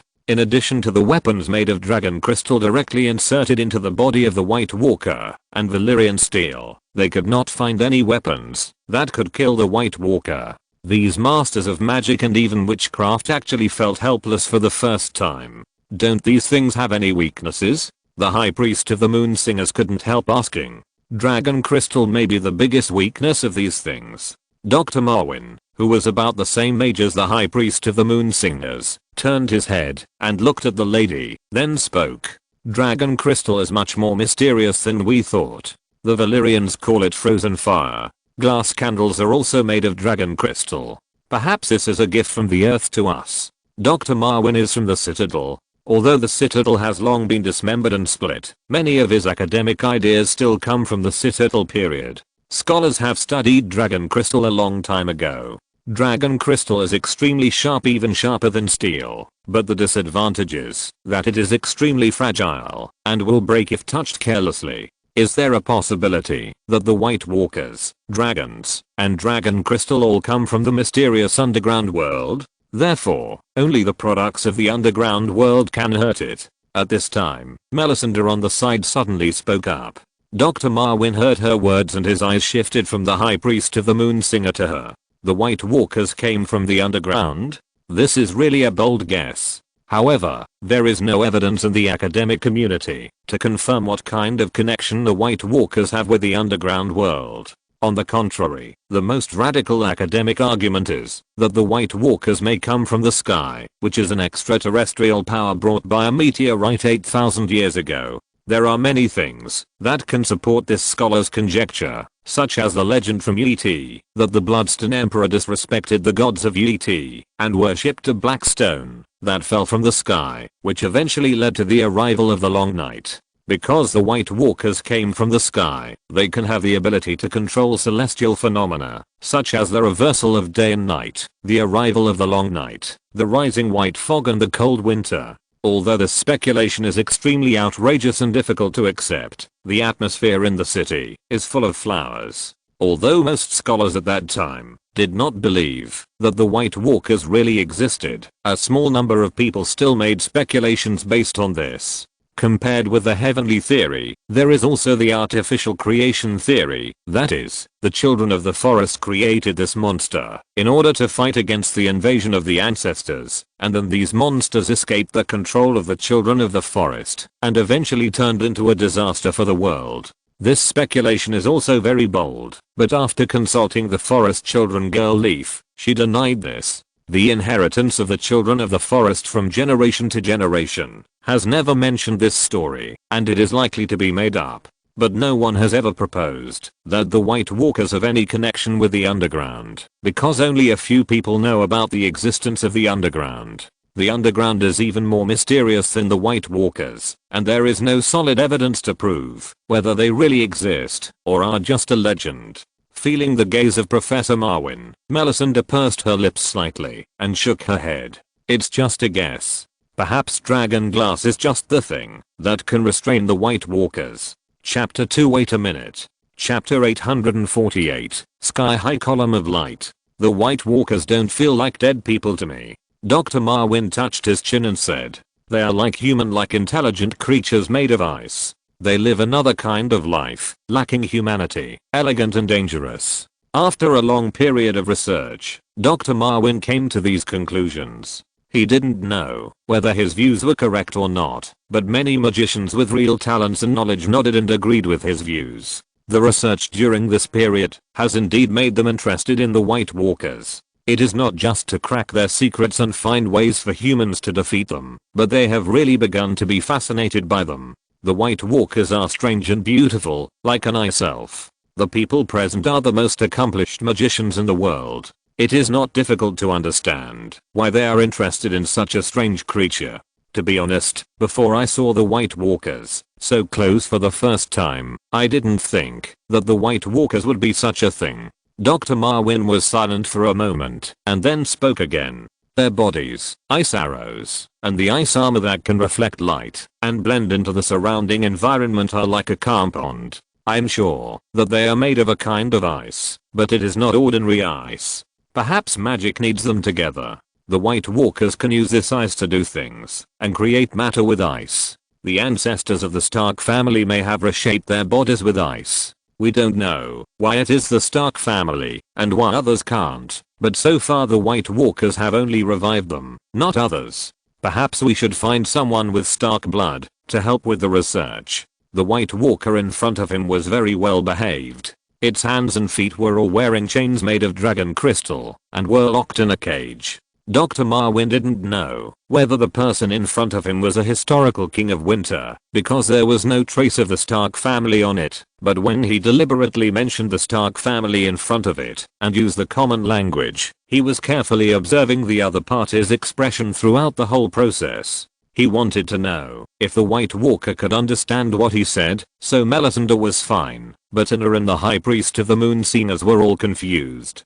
Because they didn't expect that Dr. Marwin was speaking in High Valyrian just now, but who knew that he would change the subject to common speech. When the prostitute Anna was young, she knew a few words of common speech, but was not proficient in it. As for the High Priest of the Moon Singers, he didn't understand a word. However, what disappointed Dr. Marwin was that he mentioned the Stark family and the possible connection between the Stark family and the White Walkers in front of the White Walkers, but the other party still sat there calmly, as if he was asleep. However, the ice blue flame still flashed in the other party's eyes, proving that it had never fallen asleep. The White Walker had been imprisoned in the underground prison of Bravos for several months. The other party did not eat or drink, did not need to rest, and could always keep his eyes open to look at the soldiers who imprisoned it, so that the psychological defense of the soldiers responsible for guarding it collapsed, and even had suicidal tendencies. Then the prison in Bravos withdrew the artificial guard of the other party, because humans gradually found that, as long as the White Walker was locked in the dragon glass cage, it was like a fly,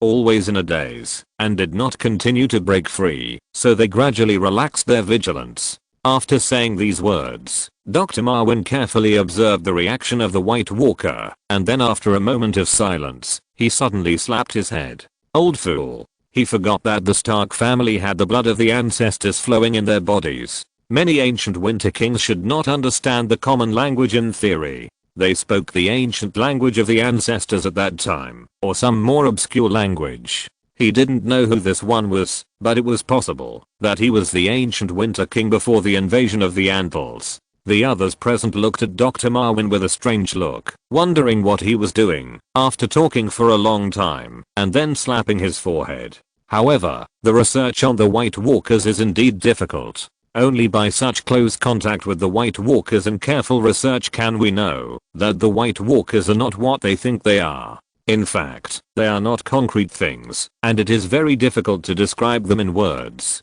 However, when the prostitute Anna, the vice president of the Imperial Seminary Melisandre, and the High Priest of the Moon Singer were concentrating on studying the characteristics of this White Walker, not far from here, another place in Bravos, the Isle of the Gods, under the palace of the Father of Waters. This is an underground palace. The Father of Waters is the name of a forgotten god. According to the teachings of the Father of Waters, he will marry a bride every few years, and when he marries a bride, he will renovate and rebuild his palace. There are very few believers in Bravos who still believe in this god, but their faith is very firm and has never wavered.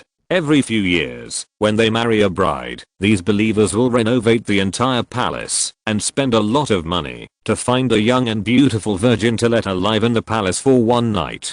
Then the miraculous thing is that the woman will get pregnant without losing her virginity and then give birth to a baby boy, and the baby boy will be taken away by these believers, and there will be no news after that. Even if the mother wants to find her child, it is impossible. Now, under the palace of the Father of Waters on the Island of Gods, an underground palace has been quietly built here at some point, but it is repaired every few years, so it is naturally easy to secretly dig out an underground palace. At this moment, in this deep underground palace, a group of fanatical believers kneeled down in front of an ice altar and kept kowtowed. This altar was also built a long time ago, because these fanatical believers suddenly received God's enlightenment at that time. The great Father of Waters asked his believers to build an underground palace under his palace and not let anyone know. Then he asked them to follow his will and cooperate with a person wrapped in cloth to build an ice altar. And these fanatical believers did not doubt him. The will of God was directly transmitted to their minds. What else could they doubt? So they did as they were told, and they had no doubts about this mysterious man who looked cold all over. Then the ice altar was built. Allah, Father of Waters. The fanatical believers kowtowed in front of the ice altar in the underground palace. They were looking forward to ascending to his kingdom of God. The world would eventually be destroyed under the long night, and they would be reborn after the birth of the new world. Then the cold man wrapped in cloth slowly walked up the steps of the ice altar, and then placed a black stone fragment the size of a human head at the core of the altar. In an instant, the ice blue light tore through the ground above his head, and rushed straight into the sky, as if it was connected to the other side of the world. The strong beam of light cleansed everything, radiated in all directions, and dispelled the endless darkness, as if dawn had arrived. Chapter 849 Seeking. The dazzling ice blue light shot straight into the sky, smashing the dome of the underground palace and even overturning the palace of the Father of Waters. People in Bravos could hear the explosion and then see the light column. This extraordinary sight scared many people to death. Some smart people immediately felt something was wrong and thought that this strange sight must be something terrible. After all, it was still a long night, so they ran away from the light column. However, some brave people thought that the light column might be a treasure and even ran in the opposite direction. Lord Seeking. Lord Seeking. Ever since the Seeking's palace was burned down by Viserys riding a dragon, although it was rebuilt later, the current Seeking Tormo Frega has also been more careful and changes his house every day for fear of being assassinated or justice from heaven. After all, when the dragon theft incident broke out, it can be confirmed that the powerful Bravos had no room to fight back when facing the dragon's sudden attack and could only passively take the beating. Although it did not fall, it could not stand having a fast flying dragon setting fire everywhere. And Tormo Frega was naked and holding his concubine in his arms and was originally asleep but was suddenly awakened by an explosion. What's going on? However, before he could react to what happened, a night watchman hurried over, and his guard, the chief swordsman of Bravos, also woke up and grabbed the rapier beside him. Lord Seeking, look outside. Tormo Frega was slightly startled when he heard the words. Then he comforted his concubine's emotions, then put on her pajamas, and walked out of the room and looked outside, and then suddenly froze in place. This is. In a towering tower of the Seeking's palace, the young Seeking looked at the blue light column that seemed to connect the sky and the earth in the distance, and stood there in a daze. He didn't know what it was, because it was beyond his cognition. But Tormo Frega had become the Seeking of Bravos after a series of open and secret elections, so he was naturally not a good for nothing. He was just stunned for a moment, and then reacted and hurriedly spoke. What is that place? It may be the direction of the Isle of the Gods, my lord. The city councillor next to the Seeking carefully identified it and spoke. Bravos is an archipelago city-state. The Seeking's palace is located in the north of the entire city, and the Isle of the Gods is the center of the entire city. The Isle of the Gods is not just an island, but is composed of many small islands. The location of the light column may be the location of the Isle of the Gods.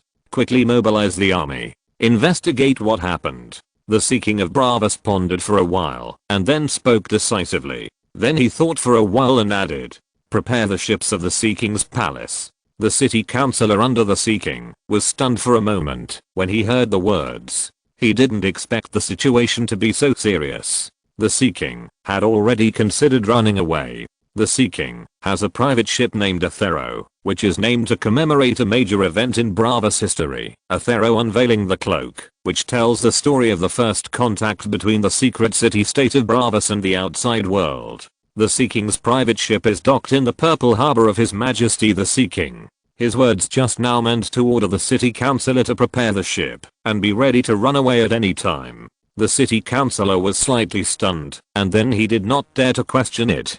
He nodded and agreed, and then ran away. Yes, Lord Seeking. The men ran out to pass on the order, and the Seeking stood there and looked at the ice blue light column rising into the sky in the distance. His eyelids jumped fiercely. He knew that there must be no treasures underground in Bravos. This sudden light column could only be bad news and definitely not good news. Therefore, he was only stunned for a moment and made plans to run away. No matter what, ensure your own safety first. Lord Seeking? and Tormo Frega's chief swordsman was ready and asked for his opinion. Take the lady with you. Pack up and get ready to leave. Understood. The chief swordsman nodded slightly after hearing the order from the Sea King, then turned and left. Dear, what happened? At this time, the naked concubine in the house also came out. She was a well-known Bravas courtesan. The courtesans of Bravas were famous all over the world. Each of them was extremely beautiful. Trade tycoons were willing to pay huge sums of money to dance with her. Although this courtesan was not the most beautiful woman, she also had many suitors. However, few people knew that she had already become the Sea King's concubine. It's a small matter. Don't worry, I will solve it soon. When the Sea King saw the woman who had just been sleeping with him, the tension on his face was swept away. He just gently touched her cheek, comforted her emotions, and then turned and left. Of course, he didn't want to attract too much attention when he fled secretly this time, so the fewer people he brought, the better. He only brought his wife and 2 children. In this way, if there was any danger, he could run away directly, and if the problem was not serious, he could return quietly afterwards, and there would be no news that the Sea King had run away. Otherwise he would not be able to sit firmly on the throne of the Sea King. And this woman was too conspicuous, too much trouble, and she had to bring her flower servant with her, so Tormo Frega was not going to take her away. After all, it was just to satisfy the desire of the body, and he actually had feelings for his wife. Really? The woman was skeptical, but still sat back and put on her clothes again. If she still wanted to maintain her identity as a socialite, she couldn't let others see her appear in the Sea King's palace. But now there was a big chaos outside, so she naturally didn't dare to walk out of the room to see the truth outside. In the underground prison of Bravas, not far from the Isle of the Gods, the people who were studying the White Walkers also heard the sound of the explosion outside, and then walked out and saw the light column rising into the sky. Oh no. Something's happened. Everyone present saw the ice blue pillar of light that went straight up to the sky and earth, and their faces all changed. Because everyone present was a person with real skills, they all smelled the breath of danger. Although they had not yet figured out the nature of the White Walkers, this ice blue pillar of light had the same source as the White Walkers' power. Chapter 850 Escape. The White Walker in the dragon glass cage seemed to have sensed something and changed his previous quiet state. He pressed his hands on the edge of the cage, and the flames in his eyes jumped more violently. Although I don't know what this is, there is no doubt that the White Walkers are attacking Bravas. Mr. Bull was the calmest person at the moment. After all, he had experienced the Valyrian ruins that were more dangerous than this. At the beginning, he and Viserys walked into the former capital of Valyria, the Freehold, and then escaped when the demons in the city were rioting. Viserys flew away on Valyrian, and it was unknown what means Dr. Marwyn used to escape. In short, this doctor of occultism in the citadel is not as simple as he looks. He is likely to be the most powerful one among the people present in terms of strength and qualifications. Just looking at the respectful attitude of everyone towards Dr. Marwyn can make it clear. Therefore, now that the accident has come, everyone's eyes are focused on him.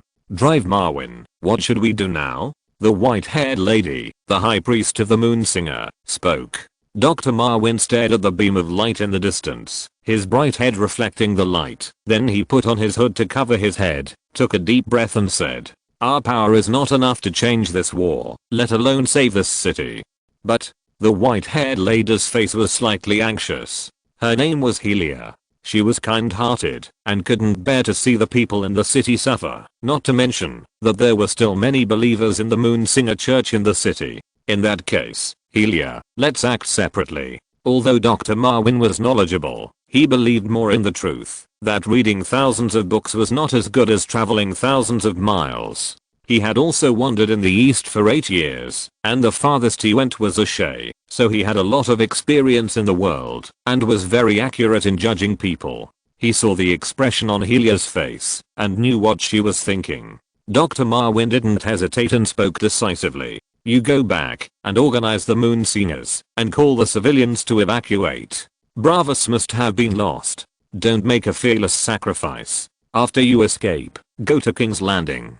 We will meet there. King's Landing has a complete defense force, and the Night King, they're not attacked easily. When he saw the light column rising into the sky, Dr. Marwin had already asserted that Bravos was bound to fall because it contained a power that made his soul tremble. It seemed that the White Walkers had been planning for a long time and set their sights on Bravos, one of the most important cities on the human side. King's Landing, Bravos, Pentus and Volantis are the main forces of the human side's resistance. Other forces are just vassals. The real strength is these cities. However, King's Landing has a very strong defense force. As the capital of the Valyrian Empire, it has 5 dragons and powerful Imperial army guards. Therefore, the White Walkers did not choose to gnaw on this hard bone. The geographical location of Pentus is close to the south and is on the same line as King's Landing, while Volantis is even closer to the south. Therefore, it is not difficult to understand why the White Walkers chose Bravos as a breakthrough point and set their sights here. But it is too late to analyze these things now. Before the incident happened, no one knew that the White Walkers had been planning for a long time. The High Priest of the Moon Singers heard what Dr. Marwin said and nodded quickly. I know. Then the white-haired lady hurriedly ran outside. Fortunately, this place is not far from the Temple of the Moon Singers, but the corresponding Temple of the Moon Singers is closer to the light column and is also located on the Isle of the Gods. Therefore, Helios' trip is also full of dangers, but she has no hesitation. I will go too, Doctor. At this time, another red-robed monk, Makoro, who had been low-key and silent, stood up. He was as sturdy and strong as a hill. He spoke in a deep voice. I will organize the followers of Allah to evacuate the people of Bravos. Everyone who survives will be counted as one. At least they will not become the Night King's followers and be accomplices to the evil. Makoro's sudden appearance surprised Dr. Marwin a little, and Melisandre's expression was a little unnatural when she heard it, but then she restrained herself. Although Melisandre also believed in the Red God, she was not on the same path as Makoro, the Red God cult headquarters in Volantis, and even the Supreme Priest Bonero. In short, the Supreme Priest and Makoro were the orthodox of the Red God cult, while Melisandre was a wild person, so the relationship was not very harmonious. Bonero once claimed that the Emperor of the Empire was deceived by a false Red God priest, so he sent Makoro to King's Landing to replace Melisandre's position in the Empire. But Makoro's mission failed. Viserys was still nostalgic, and he certainly would not replace his confidant's position for an outsider. Therefore, compared to Melisandre, Makoro obviously has more say in the Red God cult of Bravos, and can mobilize the believers here to evacuate the people. Go. Remember to focus on safety. We will also meet in King's Landing. Dr. Marwin nodded slightly and agreed. Then the Red Monk Makoro turned around and left, using the power of the Red God cult to evacuate the people. This is the only White Walker captured by humans so far. It would be a pity to leave it here. Let's take it away. Dr. Marwin then looked at the White Walker imprisoned in the dragon crystal cage and said, but will the White Walker come to rescue it? If we take it away, won't we just become the target of the White Walker's pursuit? Another prostitute, Inna from the Happy Pier, said that she was a hidden witch. Of course, she was also born in the wild, and did not have any prominent identity. Not that much. Dr. Marwin looked up at the light column above his head and shook his head. The Night King wouldn't go to such great lengths for a White Walker. Of course, he might come to rescue it. But we can take it away by water. Water should be able to isolate the White Walkers from each other. Anyway, it won't drown. As soon as Dr. Marwin finished speaking, Victorian and other deep divers climbed up from the water not far away. Doctor. It seemed that he had known that the deep divers would come. On the other side, under the sky-high column of light, the rising column of light shattered the cloth wrapped around the man, revealing his original appearance, pale beard, reflective ice armor. But the believers of the Father of Waters below did not panic when they saw this scene, but were overjoyed, because they had long known from divine revelation that their gods and the White Walkers had joined forces, and surrendering to the enemy would guarantee their safety. But at this moment, a sound seemed to come from the sky-high column of light, as if it was a roaring sound, and the next second, a large number of whites surged out of it. Roar. As soon as they rushed out of the teleportation array, they discovered the presence of living people, so they rushed over frantically. The expressions on the faces of these fanatical evil god believers changed from fanaticism to panic, and then they were completely submerged by the tide of corpses and were torn to pieces without even a scream. End of this chapter. Thank you very much for reaching the end. Don't forget to like. Looking for more exclusive content and immediate access? Subscribe to our Patreon. Remember, every like, subscription, or donation encourages us to continue. Thanks to everyone. See you in the next video.